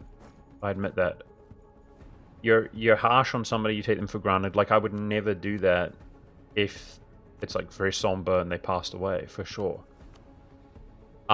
Anyway, in the case of Charlie Kirk, all that I was saying is I was using clips of him, and I paid him many compliments, as well as then, unfortunately, effectively insulting him. But I paid him many compliments about, like, look how good this guy is, look how smart this guy is, and I was talking about, what is it called? Physiognomy. So I'm dyslexic, I can't even say the word. Physiognomy. I don't know, but, it's basically, there's this, notion today that people say, like, attractive privilege. This sort of thing. You might have heard it before. People say privilege everything, right? But good-looking privilege, this kind of thing. And it's about how much, people benefit if they're perceived to be good-looking, if they're good-looking people. And it goes into, like, human psychology. If somebody looks good, they're good. That's how people think about things. Well, there's a lot of legitimacy behind that with, like, human nature, but also, like, for example, in different theaters, like graphic comics and stuff like that. In graphic comics, where you don't have voice actors and things, how do you make somebody seem really unattractive? You make them look physically unattractive, right? This kind of...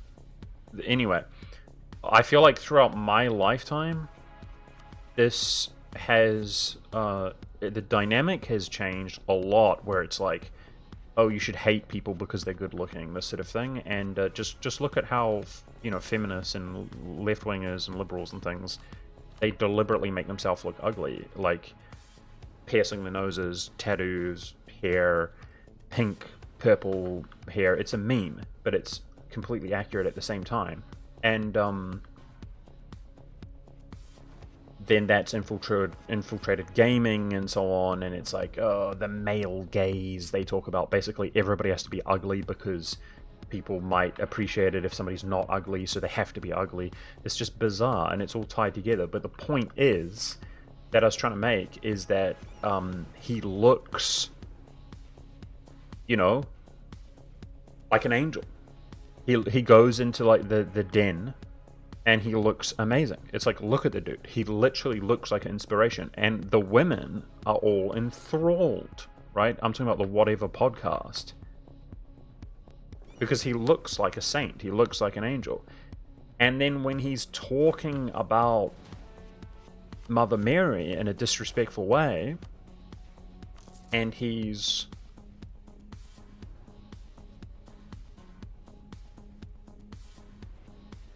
wrong, in my opinion, and he's joking about civil war within Christians, laughing it off and scoffing, we'll just kill you all again. We'll just kill you all again. Referring to the Reformations, just the brutal murdering, like the Anglicans versus the Catholics and so on. He's literally twitching and, like, spazzing out while he's saying that. So I was actually, and it's true. I mean, you can see you can't change reality. I still like the guy 100%. I'm not trying to be disrespectful, but you can see him like twitching while he's saying that, and looks very unattractive. And you know, people will say that I'm crazy, but I don't think it's a coincidence. He looks like an angel when he's doing good, and he looks demonic when he's doing bad. I don't think it's a coincidence.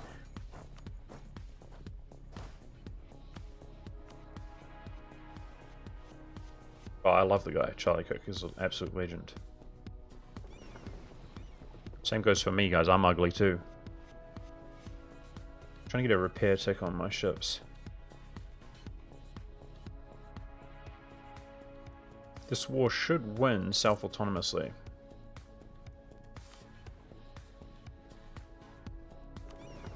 So my stance on Mother Mary is like really clear, because I used to wonder myself. It's just to have more troops than the Mams. It's gonna expire. Got 2 years, unfortunate.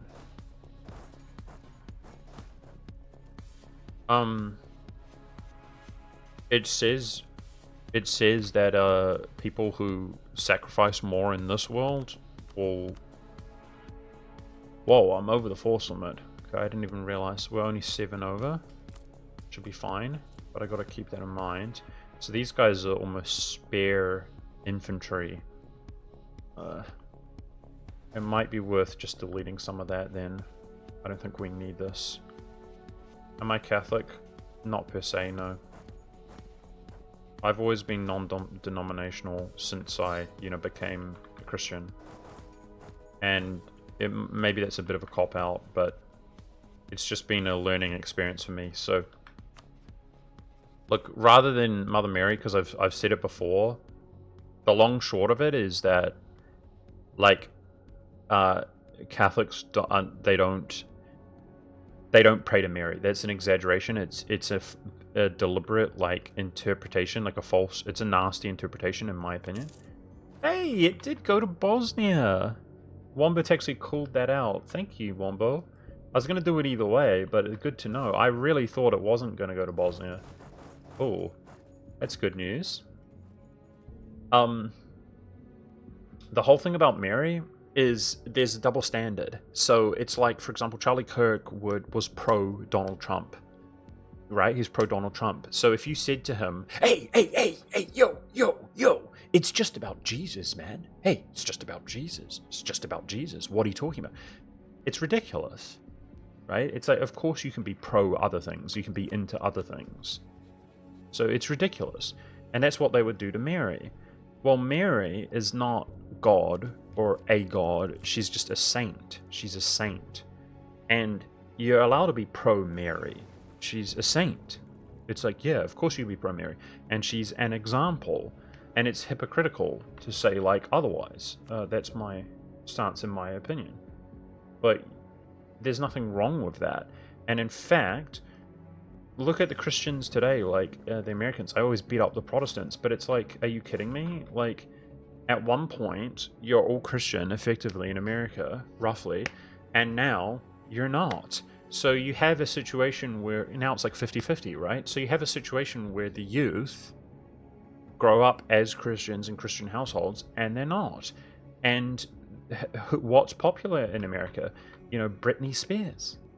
That's what's popular. Well, so do you want your daughters to be like Britney Spears? A lot of people who are like me, who are watching, who tolerate my viewpoints, who are conservative, are going to be like, obviously not into like Britney Spears in that way, like dancing around like half naked and stuff. But the women need role models too, guys. They need role models too. And so this idea, if you love somebody, because God loves all of us, does that mean you don't love somebody else more? Of course you can. Like, don't be delusional. There's no doubt, I can't speak for God, I'm not God, but he loves Mary more. I wouldn't be surprised at all. Because, we're sinners. We're like crazy hard. So, of course, is he gonna love... It's like you have multiple kids, right? And you know, it's something that's not really appropriate for parents to talk about so often and openly about it. Like, you prefer one kid to another. But I mean, there's a reality of the situation, guys. If you have kids who are out here murdering, you know, they're giving you hell, they're giving you trouble, and it never ends. Versus somebody who's like a saint, literally, like Mother Mary. There's a hierarchy, and it talks about how people who suffer in this life will be rewarded greatly in heaven. Well, people think about the sacrifice of Jesus Christ, which is of course the most important, but that was Mary's only son.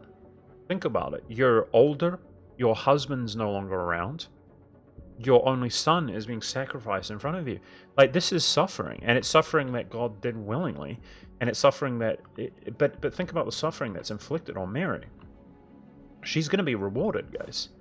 God's not like evil. He's like, oh, this is horrible, I'm sorry you have to go through this, but you know, this is what I need to do. But she's suffering, like, and she doesn't deserve that suffering necessarily, right?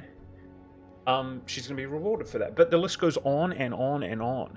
Like, people today, they think they're special, man. Especially the Americans, especially the radical individualism and the Protestantism.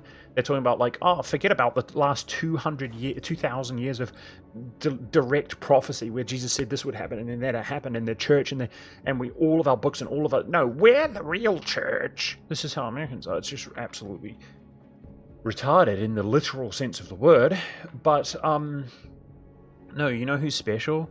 Is somebody who is witness to angels.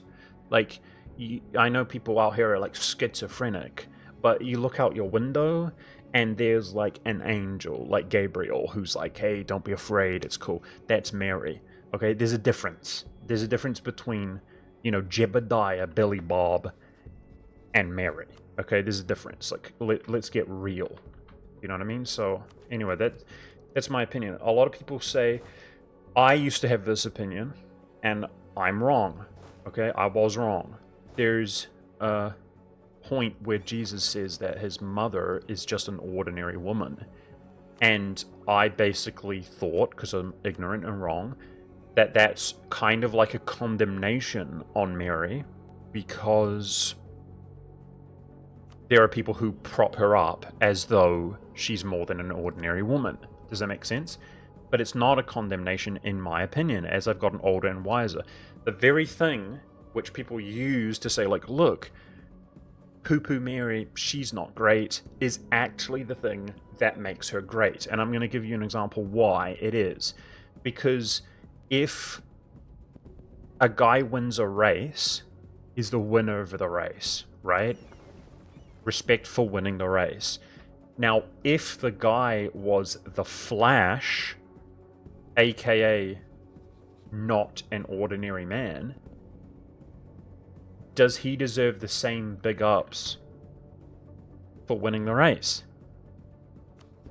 He doesn't deserve the same big ups for winning the race.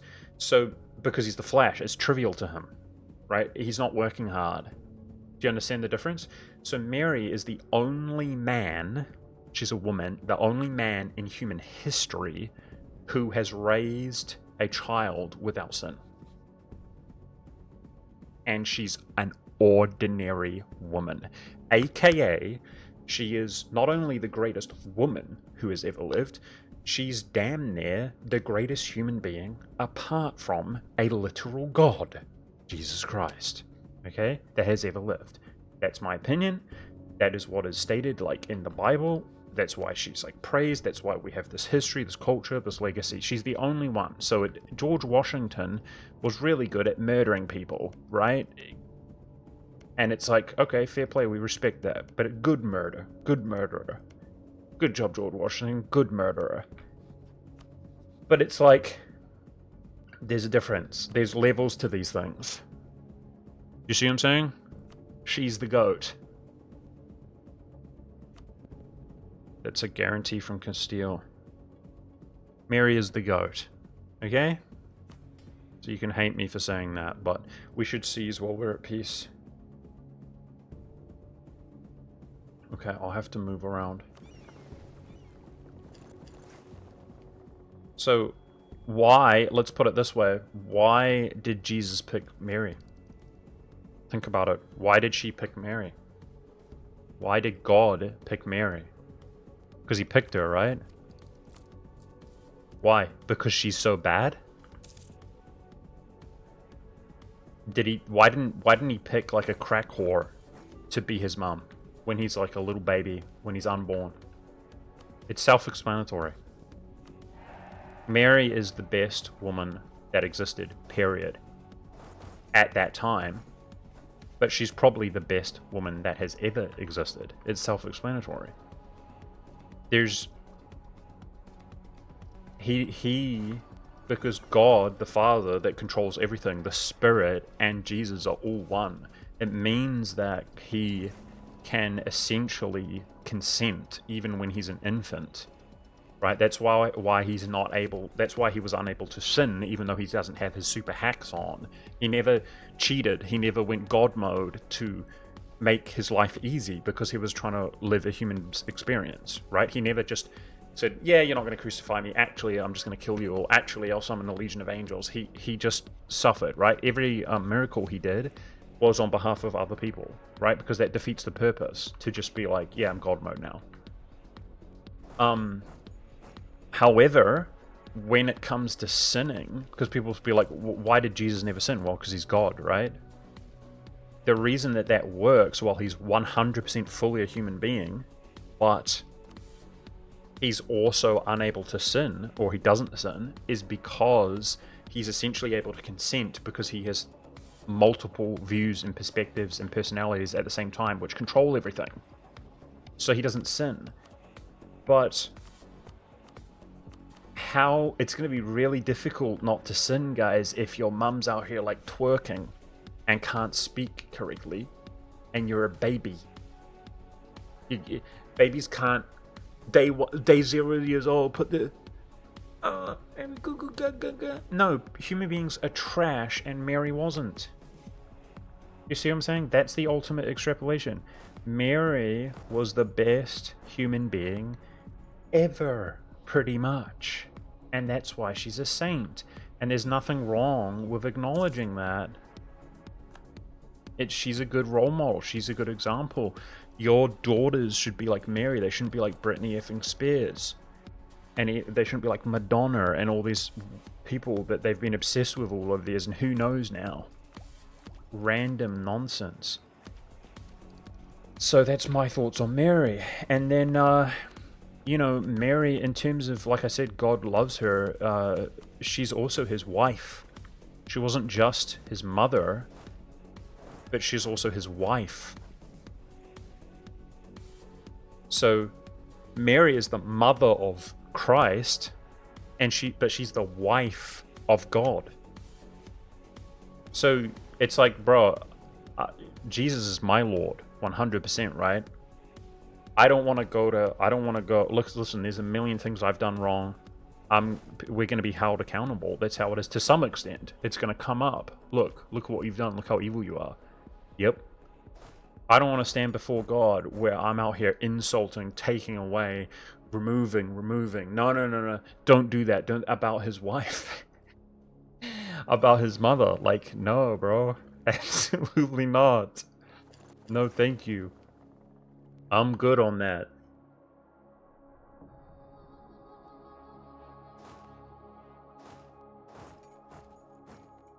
So, that's my opinion on Mary. The fact that she's just a human being is, like I said, the greatest thing going for her, not a detriment in any way. And it's not meant to be a detriment. Guys, I'm not sure we can... Okay, the economic base can go up. Okay, we can vassalize Croatia, but in order to do this, you need to state stuff up or develop, basically.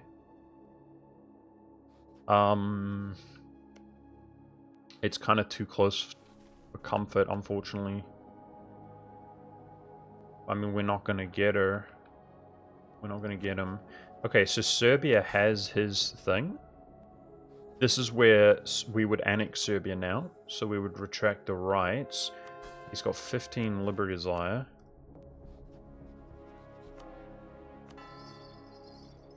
It only goes up to 10. It's 1 per 10 trust, meaning it's a total of 10.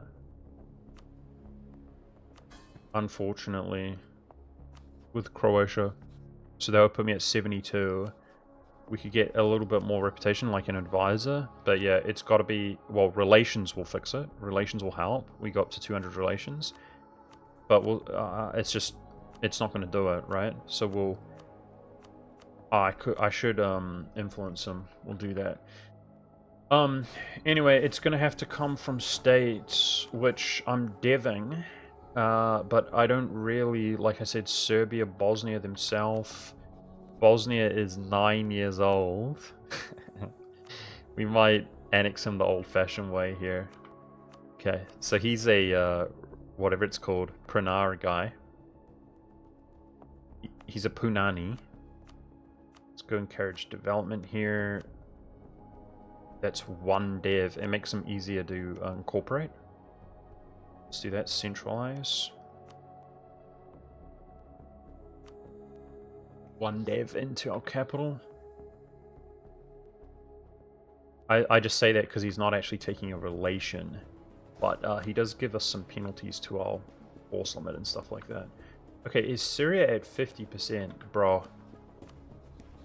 I gotta cancel military access from France so that they don't kill the Syrians.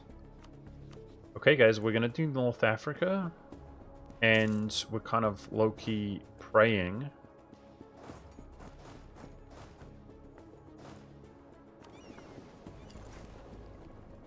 This is the same stack.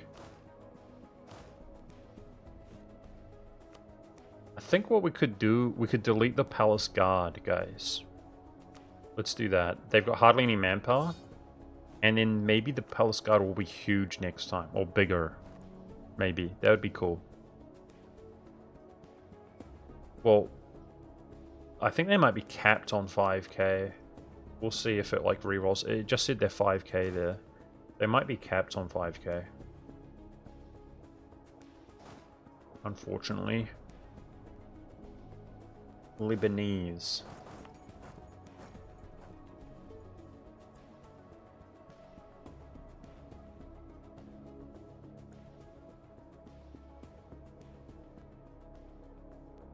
So is raising a child the normal way sinful? No? What are you talking about?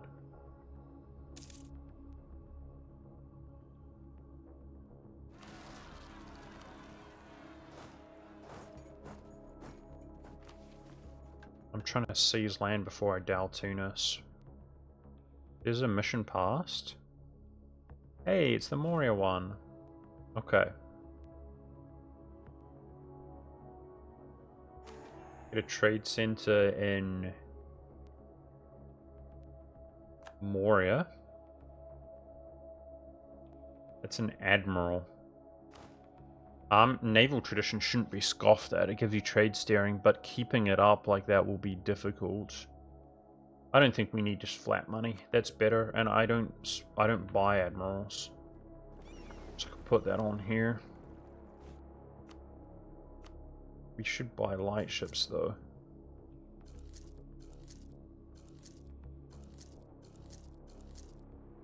So the thing is, Lab, I just assume you've heard me talk about it before because you're normally here, whereas most people aren't.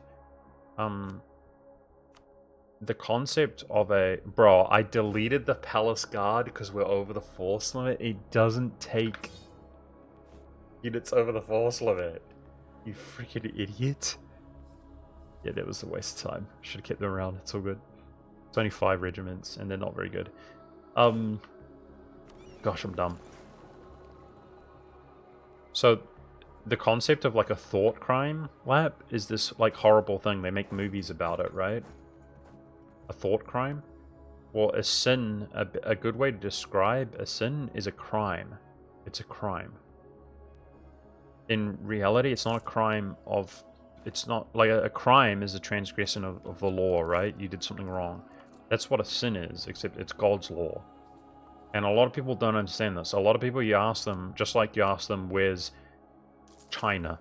And they point to Africa, right? People stupid in all sorts of ways. And a lot of people don't realize that's what a sin is. It's a crime. This is wrong, don't do it. That's what it is. It's a crime. Okay? Now, a thought crime is considered this like a crazy, unjust thing, and then I agree. And the reason why, that's why they do like Minority Report, is because you would have to be God to know what people's thinking. You'd have to be a righteous judge. That's the problem, right? There's nothing wrong with, like, in a hypothetical world, preventing crime before it happens, or like a thought crime, would be a good thing. But the problem is you just have some douchebag bureaucrat who's not God, who's just a simpleton, who's just exploiting that to take advantage of you. This is what's happening in reality, right? Well, a thought crime, aka a sin, is real when it comes to God. And the reason that children are exempt from sinning, you're not held accountable, is because the same reason we don't hold accountable children for breaking the law. Unless it's something like crazy, putting everybody else at risk. Oh, that went down by 10. Okay, let's go to war. It's the same thing. Okay, so children are not held accountable for a thought sin.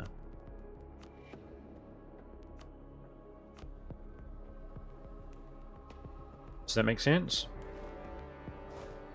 But now, with that being said, why? Because you can't help but sin, right? You can't help but sin.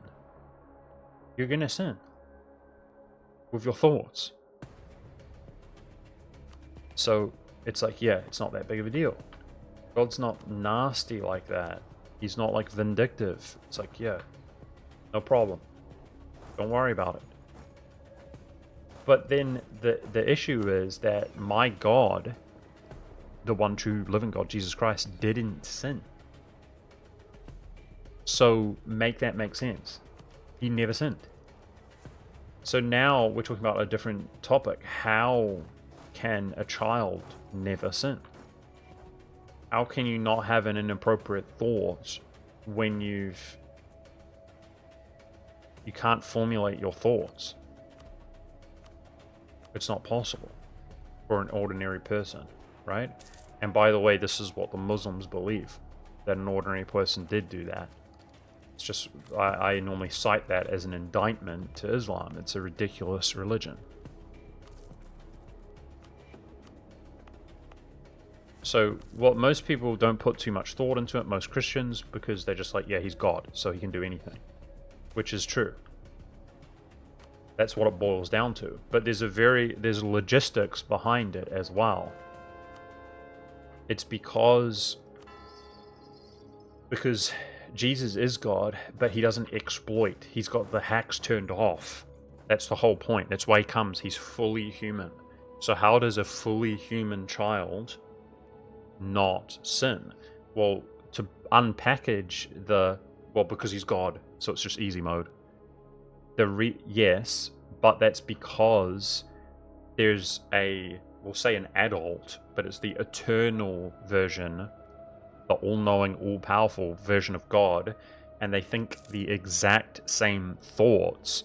So you have a adult who is consenting to what's happening, who can control at the same time. Does that make sense? So that's the logistics behind, well, he's God, is that God the Father, if some women are coming by and they're twerking, right? He's like, yeah, well, no. He's like, ooh. And Jesus is too young to be like, ooh, doesn't know. But if he was old enough, he would have the exact same personality, the exact same thought, be like, yeah, ooh, go away. So that's the logistics to how it's literally happening. But there's more than that. And that's the point with Mary, is you can't. Mary is a human being. Do you remember when I said that the thing that is supposed to be an indictment against her is her greatest thing? It boosts her. It's not a negative, it's a positive. She's just a human being. So what that means is, just like you and I and everybody else, she has free will. And God respects her free will to decide. That's, if you have a moment to think about it, you realize she could sin. She could make an environment for Jesus which was inhospitable to sin, But she didn't. How could you have a child who doesn't sin if your mum's a freaking crack whore? Right? So God didn't choose a crack whore, he chose Mary. But he's not for, just how I broke it down a moment ago, a bunch of whores are walking by twerking. God's like, ooh, yeah, let's make something happen real quick. The wind blows real hard, piss them off, get them away. Jesus would have the exact same thought. He would be like, yeah, ooh, that's gross. I don't want to have anything to do with that. Even though he can't because he's a baby, he would. They're one and the same. Sin goes away. Okay?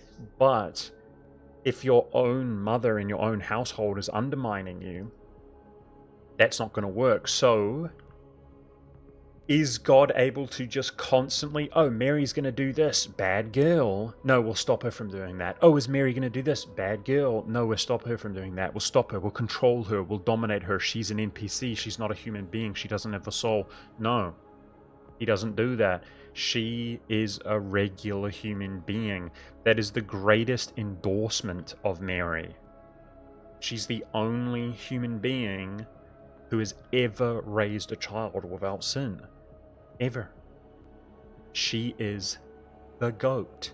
She's somebody who, if you had a real, just religion, it would give her credibility.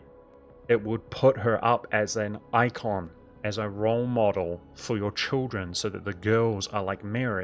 They live up and inspire to be like Mary, instead of like, you know, this raging feminism that we have today.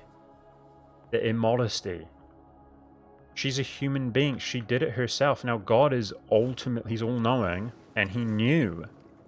He knew. He's like, yep, boom, this is the one. This is my mother. This is my bride. This is her. Boom. She's the greatest one ever. And he knew that, by the way, probably before he created her. Because he deals in souls and so on. So it's like, don't get me wrong, he is like all the timing, like the timing nailed down everything. But it doesn't take away from the fact that she's just a person and she's the best person that ever lived. You have to be stupid to like not understand what I'm saying. She has free will. She did the best job ever. And people, Protestants, they get it upset with you if you want to acknowledge that. Or if you think that's appropriate. And what they do is they're hypocrites. Fine, I'm not angry, I don't hate Protestants, but everybody's hypocrites. But they're hypocrites. They say, oh, it should just be about Jesus. Anything, you're taking away from Jesus. I am a proper Christian. I just care about... And then meanwhile, they like their parents. Charlie Kirk likes Donald Trump, and they spend all their time and their energy, do this, do that, this guy's important, that guy's important, vote for this guy, he's going to save the country, he's going to... So why is the double standard? You're not allowed to respect and appreciate and put up a role model for the best woman, damn near the best human being who ever lived. Checks out? No, doesn't check out. Mary's the GOAT, and we love her. I love Mary. She's the absolute GOAT.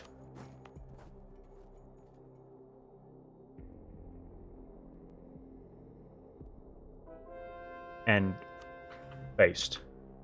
She's based.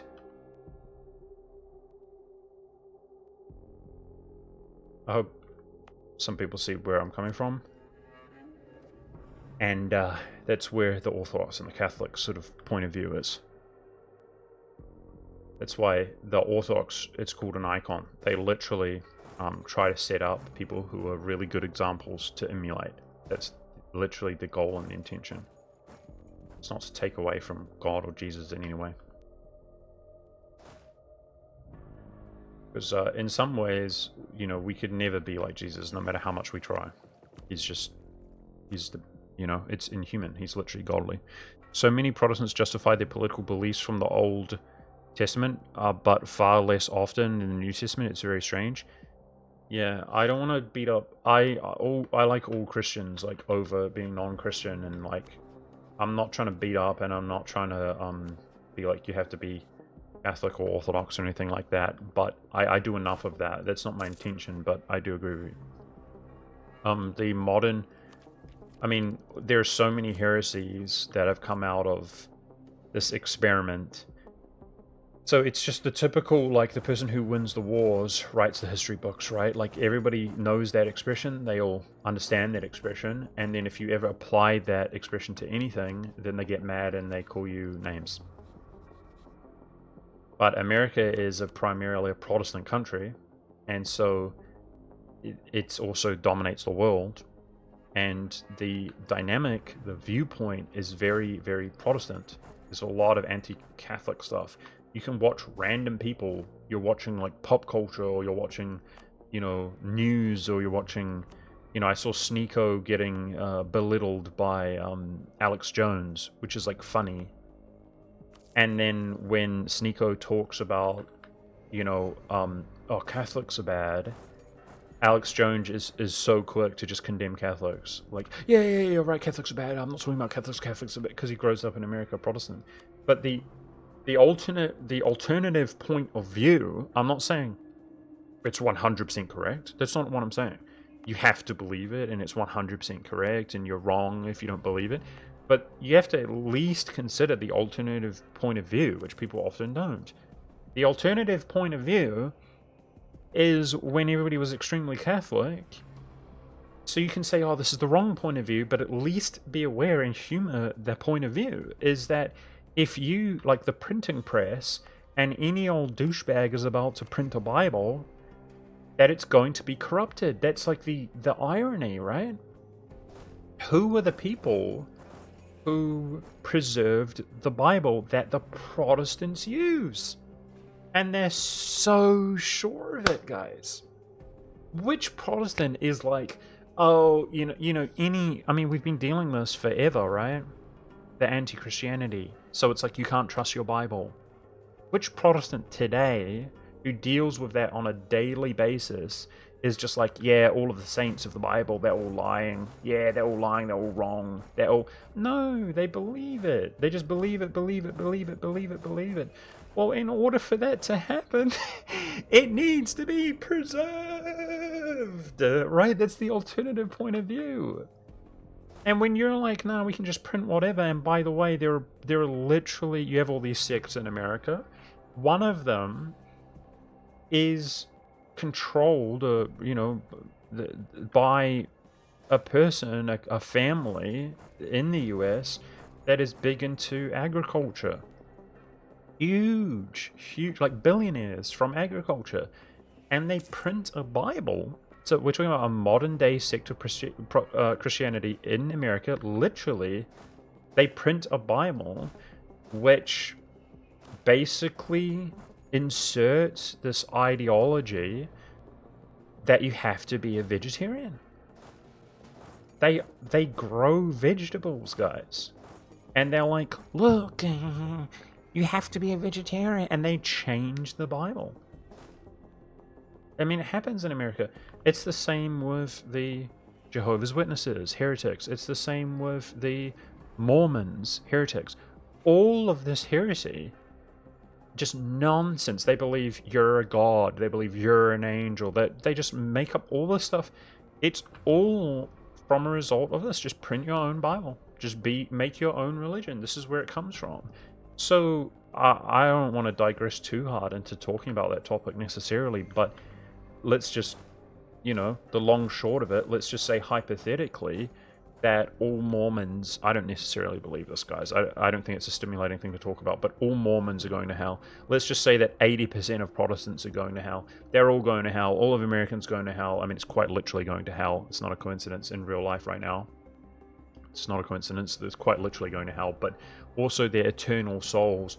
Also the British, right? The British are also going to hell. It's not a coincidence. And but all going back, and all the Anglicans, and they're all going to hell, and for a large period the Germans were going to hell. Everybody's going to hell. If you understand where I'm coming from, then it's like, oh man, so wait. So the Catholics persecuted a few people? You know what I mean?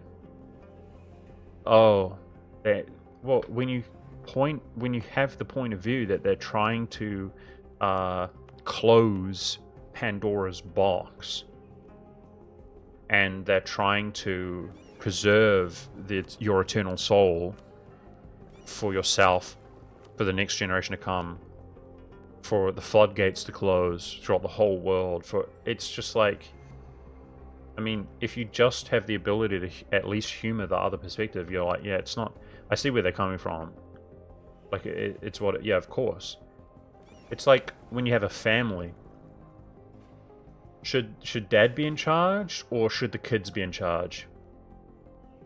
Should the 2-year-old be in charge? Should the 1-year-old be in charge? And dad's like, oh, sorry, yeah, I'll walk around. No, of course dad's in charge. If dad's not in charge, you're cooked. Okay? End of story. Dad's in charge. That's how you're either dad's in charge or you're cooked. Well, when it comes to Christianity, are the people who have set up the councils, the people who meticulously study, the people who just have decided the canon which you follow, the people who have done all the work, all the legwork, creating the religion, the people who have been persecuted continuously. These are the fathers. Those are the patriarchs. And you're like, they're not in charge. We're more important. I'm rich. I'm growing vegetables. I wanna say that you should be a vegetarian in the Bible. That's the Protestantism, dude. Like, I know I'm biased. I'm just being heavy-handed with it, but that's how it is. It's just the reality of the situation, and they're extremely hypocritical. They believe all the stuff. Of course they do. But it wasn't written by the new Church of Jesus Christ, which has been around for 50 years, and they're like, we're the chosen ones. You believe what the Catholics wrote. So the Catholics are the dad, and that's why we're cooked. Because we got the kids running amok.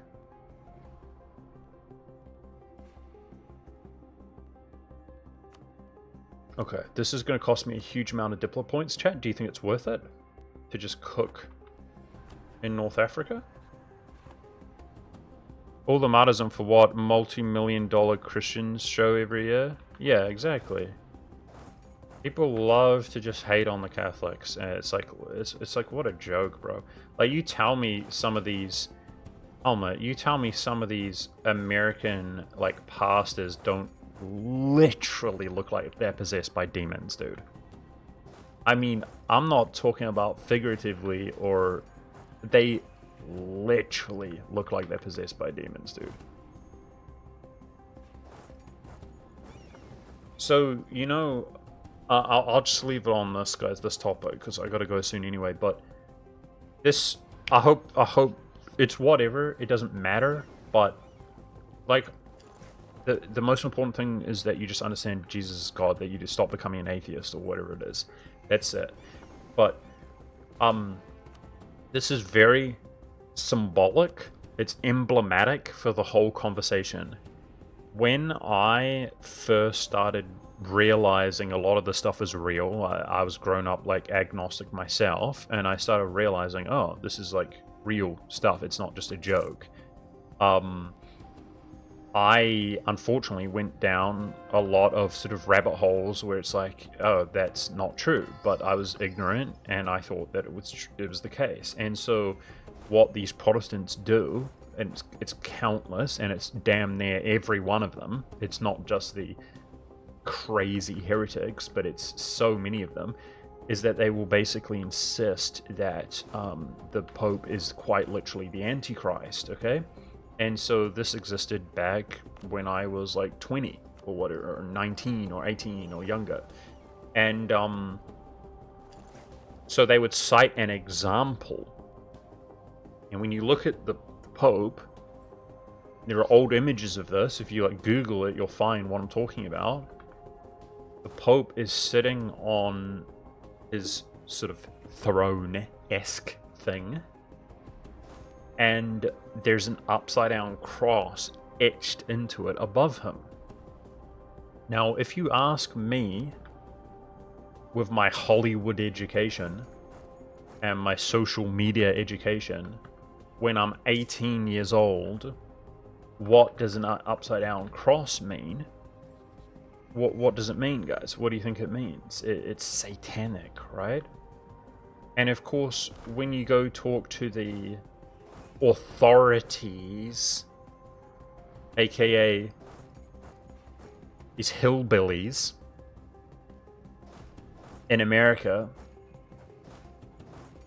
what does it mean? It's satanic, right? And it comes from, it is crazy profound, guys, you wouldn't believe it. The Satanic Church and so on, these Satanists in America primarily, but all over the world, but primarily America, especially at this time, they turn it upside down so it means the opposite. Oh, so it's like, oh, Christian and all this stuff, but it's the opposite now. Oh, it's the opposite now.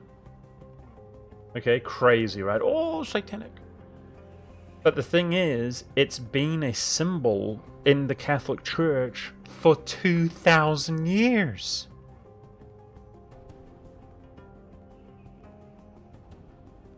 Not since the Church of Satan was created. Not since Hollywood and the social media, but for 2,000 years. So you would think, if these people, if you know, Jebediah Billy Bob Johnson, you would think he would, rather than telling you it's this or that or this, he would at least hear them out. Oh, well, what is it supposed to be? Well, it's a Catholic symbol for thousands of years, and it represents, I believe, it was Peter. So after Christ, just about all of the apostles were also persecuted and crucified. I believe all but one or two, depending on how you... I think 2 or maybe 3, depending on how you look at it. But I don't want to digress. But the point is, they were almost all crucified. Now, I believe Peter was crucified upside down. And the reason he was crucified upside down is because he was saying that being crucified like Christ, in the same form as Christ, was too much of an honor for him, that he's nothing like Christ. And he was basically begging to not be dispatched in the same way as Christ, because that's a symbol of Christ. And the Romans acquiesced, as they thought was a sick joke, is we'll crucify this guy upside down. Like, he asked for it, which means, of course, now, I mean, just being upside down and left upside down alone would be painful, right? Let alone everything else that they do to you, which is excruciating. So they thought, like, I know what we'll do it upside down. The point is, though, it's a Catholic symbol which represents humility. It represents exactly what the Satanists say that it represents, which is the opposite of Christ. It represents, I'm not Christ. That's what it means. So the Catholic Church has a symbol of thousands of years. They say, with the control mechanism, where it's like, I'm the most important, I'm the oldest, I'm the wisest, and above him emblazoned is a reminder, I'm less than Christ. Oh, everybody, I've captivated your attention. I'm important. I'm not Christ. That's what it means. It's a symbol of attempting, you know, it is simply a symbol. Actions count for more and stuff. But it's literally a symbol of humility. That's what it means. Is, oh, you know, I'm in charge. You're all looking at me. Just a reminder, I'm not Christ. And it is so disheartening to basically get older and to realize that Jebediah Hillbilly Billy Bob Johnson is just a retard. You're like, oh damn, he's just a retard. Shit. I thought he was on to something. But there's a point in which you grow up, you realize, like, I was wrong. Okay? But of course now, if Jebediah Billy Bob, he's the new Pope, though, chat, of South Carolina. He's the new Pope of Montgomery, Alabama. Okay, so he doesn't give up. And he goes on about some other nonsense and other nonsense. See, he's not the Pope, but he's the Pope of Louisiana. You see what I'm saying? With his tithes and all the same thing. And it's just, there's a point at which, you know, I can't live in myself. Do you know what I mean? It's just like these, bro, you're so ignorant. You're everything that your worst enemies ever accused you of. And I'm not gonna sit here and act like my eyes are closed and that I don't see that and that I don't understand that and that, oh, even though in my real life and my own personal experience, they're wrong, and like 80% of these guys, I'm just doing that hypothetical from earlier, I actually don't believe this, but they're all heretics, they're going to hell, like the Jehovah's Witnesses and the Mormons, all over America, they're going to hell. You look back at history and it's like, oh yeah, but even though in my short lifetime, my short experience, I see this for my very own eyes, but like I'm sure, even though nobody's calling this out and you see these literally like demonically possessed people on stage making like they're like millionaire Christians in the US today. Oh yeah, I'm sure that all the people who did all the groundwork, who built everything that you stand upon now are the bad guys. Okay, dude. Color me convinced. Anyway, did I do a little bit of a fair, like a case, I hope, for people, so they understand where I'm coming from? See, people... See, this guy Tog-chan is just... He just brings up another topic, which is reasonable, I suppose. But it's just... I knew that was going to happen. We need governing capacity, guys. I think maybe if you partial state things... I'm spamming governing capacity buildings. I think maybe if you partial state things, it will increase this economic base. Ooh. The gap is closing. So if we max relations and I can get 9 more, which brings us to 72. It's got to be that economic base, guys. That has to be it. So we're bottlenecked by Croatia right now.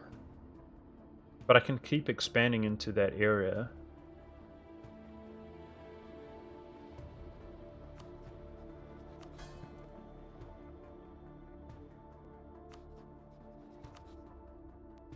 Lawrence is the next one to be annexed. Oh, thank you, Helma. I'm glad, bro. You wouldn't believe how rarely somebody even says like they appreciate it after a rant or something. Helmet. I'm glad, because that's what I'm trying to do. I'm not even like a Catholic, like I said, per se. But it's like I'm so fed up with just the ignorance. You have there's the expression the pot calling the kettle black, but it's like it's just the heretical scum calling the Pope the devil. That's what it is, literally. It's just the ignorant heretical scum calling the Pope the devil. It's like, okay. I'm not talking about all Protestants, but there's some. I mean, they all argue amongst each other too. That is not an exaggeration. It's like, yup.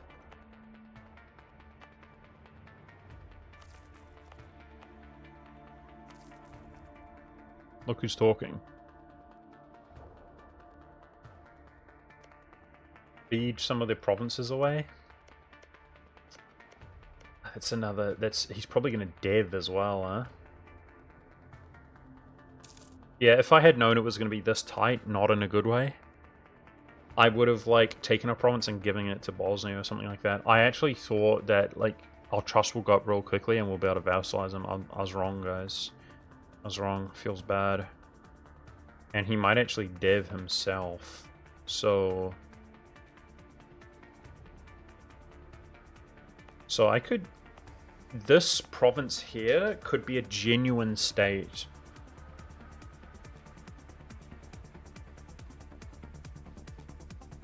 Habsburg. I think we PU him. He's 21 years old. I could genuinely state this, but how are the Syrians doing? Guys, the Syrian unrest went down. How did that happen? No. They were at 40. Wait, what? Maybe somebody was standing on their province? Oh no. This sucks, bro. Okay, I'm actually getting bored, guys. So we're going to be sitting here with multiple batches of overextension. Because I'm going to deal with this. It's got to get to 50, but I don't know how it went down.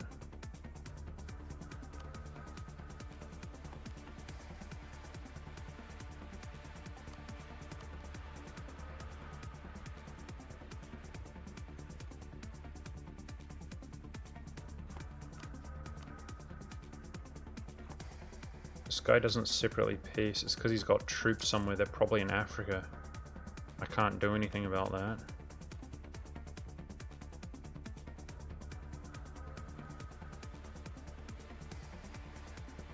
We're wasting time.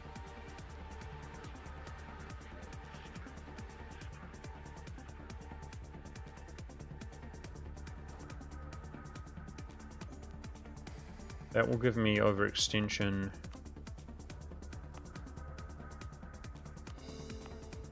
And then we'll peace out again. This is raising the AE. Not the AE, but the unrest.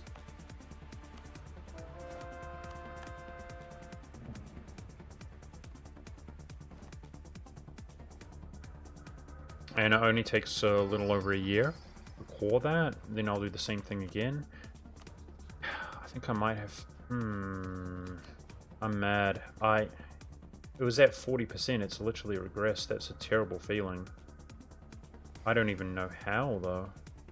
I was hoping that if we overextend, we sit here for a couple of years, coring both of them, then it would be... It needed to progress one time. Now it's got to do it two. Am I, His troops are up here. Okay. Maybe I'm dumb and bad thinking that now? I don't know.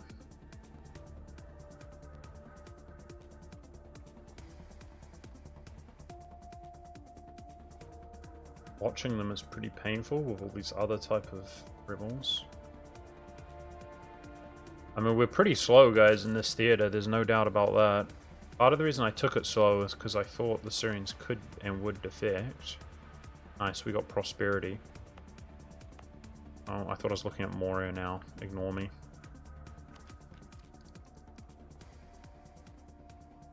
That's governing capacity. That's nice.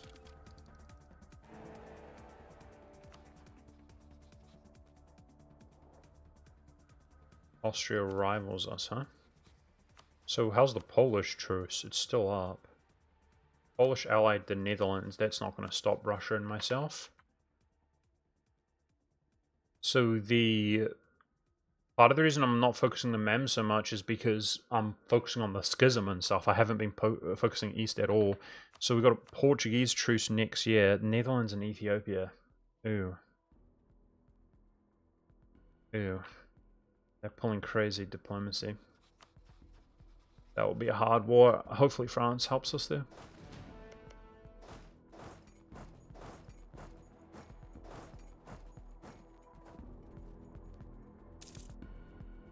I don't think the schism has improved. Let's see. I do have my subjects out here. Oh, it has. 24 more provinces, guys. That's this. If I could diplo vassalize Croatia and enforce religion on them, that would be huge.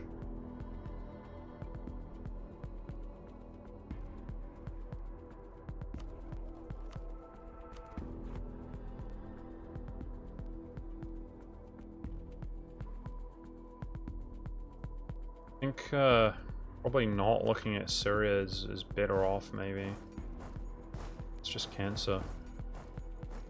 But how did it go down, guys? Did one of my subjects step on the province? At one point it only had 1 point something unrest. Oh, there's still separatism there? Oh, separatism is going down. Oh no. It naturally goes down. But it wasn't below 0 because I wasn't overextended or anything. Nah, it doesn't make sense, bro. I got griefed. I looked away. It should have gone up to plus 50. It went down to negative 30. Oh, I'm sad. It should have never happened. Guys, I wonder if Austria hates us, but Hungary would flip with the schism. Okay, he's integrating him now. 17 years. We might pass it before 17 years at this rate.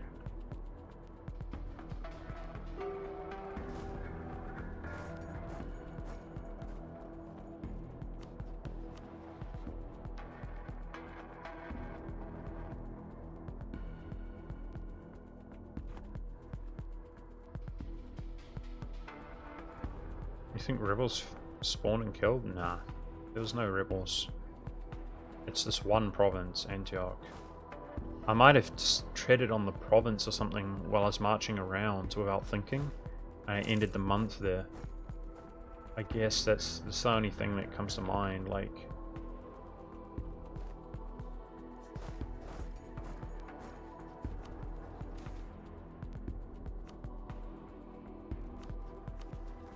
I'm committed.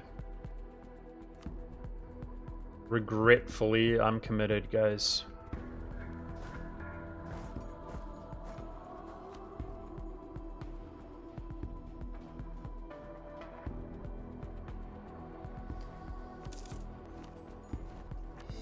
Whoa, look at that. Perfect. I just full stated something by mistake. Look at that perfect 100%. I just full stated this, that's fine.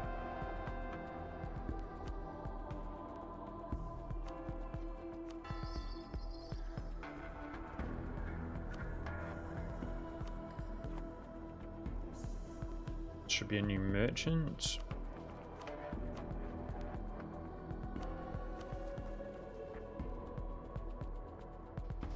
Okay, I'm gonna drill somewhere. Chill and dwell.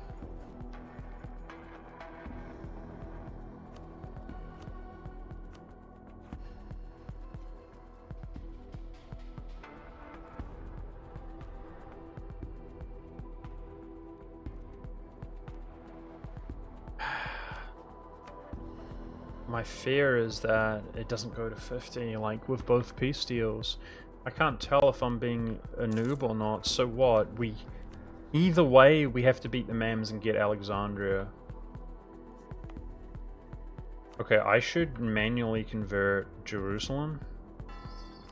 Let's state this, get the missionary strength. Deving Antioch isn't going to do anything, is it?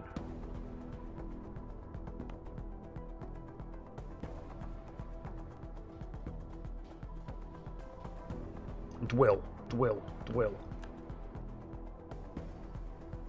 That was my last agenda.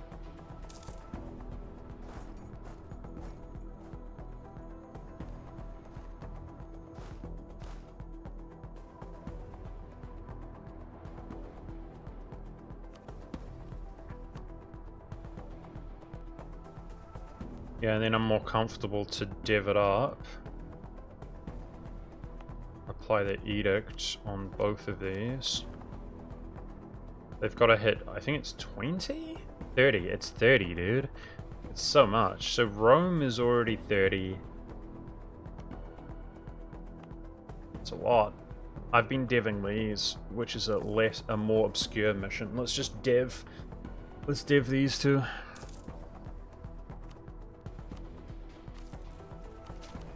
I think it might increase the size of the rebel faction, guys. Oh, it went back up to 40.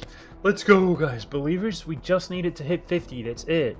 So we're overextended here, and then we're going to have more overextension, keeping the unrest high. But, I mean, I could deliberately break a royal marriage or something, but I've got Diplo ideas. That wouldn't work. I could find a way to reduce my stab, which I don't want to, but anyway, we just needed to go up by 1. Come on. You got this. Alright, let's switch to my my manpower's doing okay. Let's switch to improved relations, and AE for this peace deal is better than nothing. And, because I'm not really fighting too crazy right now.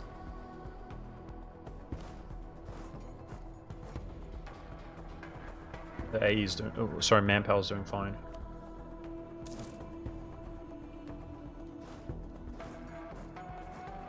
Uh-oh. We just discovered Songhai, but it's crazy that he has 0 AE with me. I reckon that's pretty good. So we could, of course, we've got a land bridge into Africa, guys. If I was playing a game, trust me, if we were really playing the game, I'd be going for Africa for trading companies out here. I'm about to be able to call my way in. And let's try steal maps from him then. Okay, Florence needs to be Diplo annexed. But I wanted to do that. This truce is up. Let's fight this then. We're not up to that much. another war. I wanted to do that after this war, so that's what we're going to do.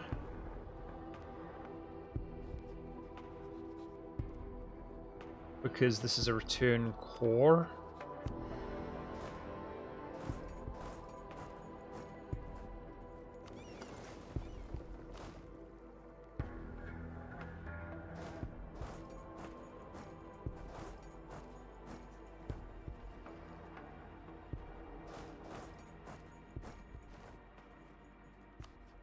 He's on 13.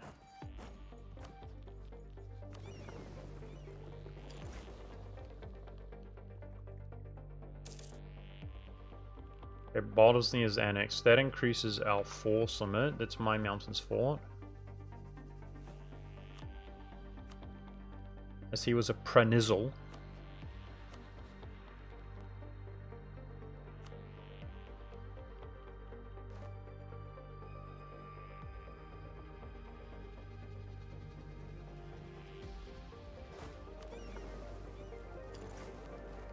This should be enough to win this war clean. Those should both be Orthodox, who I can diplo-vassalize, no problem. And believe it or not, guys, I should be able to diplo-vassalize Genoa themselves. He's going to have 2 provinces. He should be lower dev than Croatia, but he does have negative 30 reasons from maybe trust is an issue. We could actually use a diplomat to I could influence him to get 5 trust. So even getting an alliance with him will be a struggle, but we could actually diplo-vassalize him, I'm pretty sure of it. Did I get a chance to fix France's economy? So I've been wondering about France's economy, and the thing is, I think it's the mosaics. I can't say that word. I'm dyslexic, guys. The mosaics. I think it's the mosaics. We keep getting an event every 10 years where he's paying us an exorbitant amount of money to give, he gets 20% monarch, whatever it's called, great project reduction. But I think that money, it's obviously is coming from him, and that's what's been making him poor. Now meanwhile, I'm so rich, and that's part of the reason why, is because, he gives me thousands of ducats every 10 years. I'm so rich that I've just been shooting money back. So, was his money fixed? No. I actually realized that was the case when I did it again. So I gave him thousands, and he paid...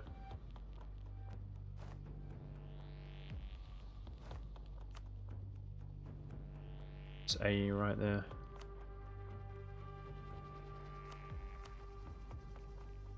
I gave him thousands, and he paid me back a couple thousand, and he still had some debt.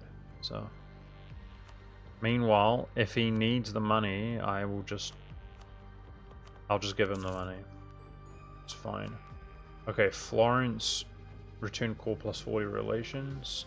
This fluctuating merchant is making me annoyed.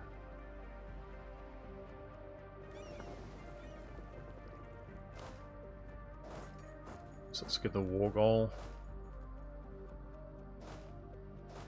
So next time that happens, I'll consider taking it from Russia or somebody else, because of that reason. Russia's got money. He doesn't. So let me see 50 on Syria. I'm just praying, guys. It's still 40. Still 40. Now we do core really quickly, so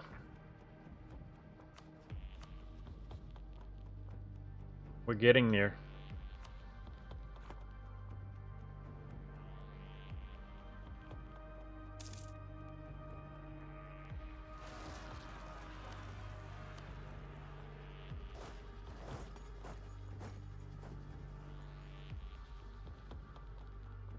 Gonna have about 13 ticks where there's unrest, but like I'm worried, man. I don't know. I might have to find a way to reduce my stab, which we're not colonizing, and I have diplo ideas. It's quite difficult. It might be a no CB, but obviously I don't want to pay the AE cost. But I think a no CB is 1 stab, right? So I think it might be a no CB. Okay. That should be this piece deal. Oh.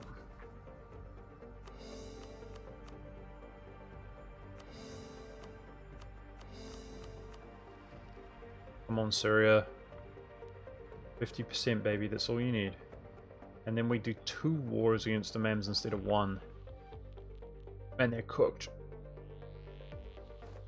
Alright, so Lucca is inside the Empire and he's Republic. It's the same modifier, bro. I don't think I can diplo-vassalize him. That's gonna have to be... I mean, we don't need the province. He can be independent, but... just have to annex him at some point, I guess, or... I don't know.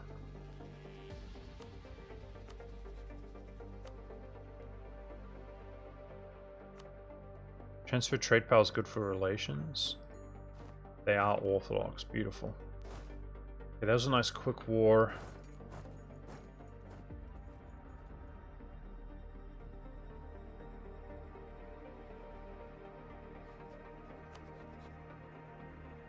See, this one's not inside the Empire. So if you remove the 2000 modifier, we've got 56. He's at 75. It's totally doable. It is doable. Totally doable. He's going to need trust so that I can even ally him. So I'm going to shoot over...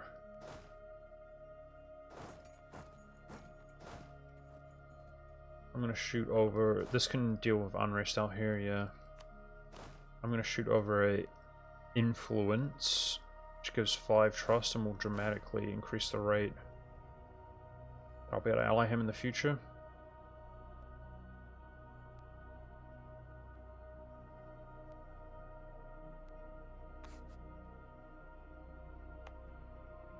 Come on, Syrians. I'm at peace now, boys. Let's pray up. Okay, Serbia, on roller death, we inherit him. He's 49 for whatever it's worth. This is stuff I can state. So that, because it's the Raguzan node, I can state that. I don't know why this merchant is fluctuating. I don't know where it is fluctuating, but hopefully because we're at peace now it stays. Yeah, governing capacity is doing well.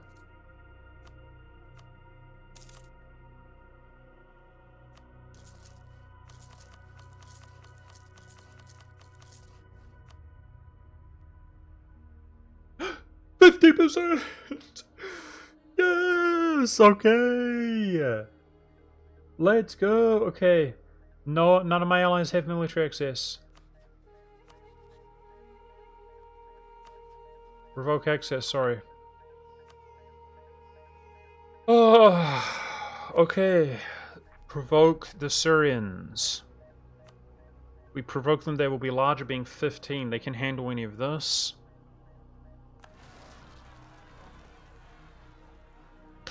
Beautiful. It's just a matter of time. Now, they do have a fort here, unfortunately. Yeah, good point. Turn my subjects onto passive as well, thank you. I mean, it's 15 is pretty large. Okay, so he might walk onto the fort, and then we'd have to wait for him to siege the fort. Now, if he doesn't siege the fort, then it will flip back. So this could be awkward, but as soon as he occupies one of those... This is not a Syrian core, but it will be Syrian if the rebels walk onto it and occupy it because of the culture. But every single other province will defect on 5 years as of this landing there. And then boom, we go in and annex it all. So, and then we're going to go for the Mamluks themselves after they take an Al. And that's Alexandria, which will be the last one for the Pentiarchy, which is required to pass the Schism. However, the Schism requires us to get 22 more provinces in Europe anyway. 22 more. And we will be taking a little bit from Portugal. The Aragonese truce should come up soon. It is up. Okay, this would be a good way to fight the Netherlands. We got to make sure those rebels are done first, guys. France would join. Sweet. Fight the Netherlands, break his alliance because he's got obnoxious diplomacy. Okay, that's a good place to end it, guys. So we hang out at peace until that's occupied the Mamelukes. Then it's a go. We do Aragon. If I full annex Aragon, that's 6 more, which means 16 more provinces required. Looking forward to it. So we're close, guys. I've never mended the schism before. Would you believe it? So thanks for watching, guys. Appreciate you. Take care. I gotta go. Later, chat. Bye-bye.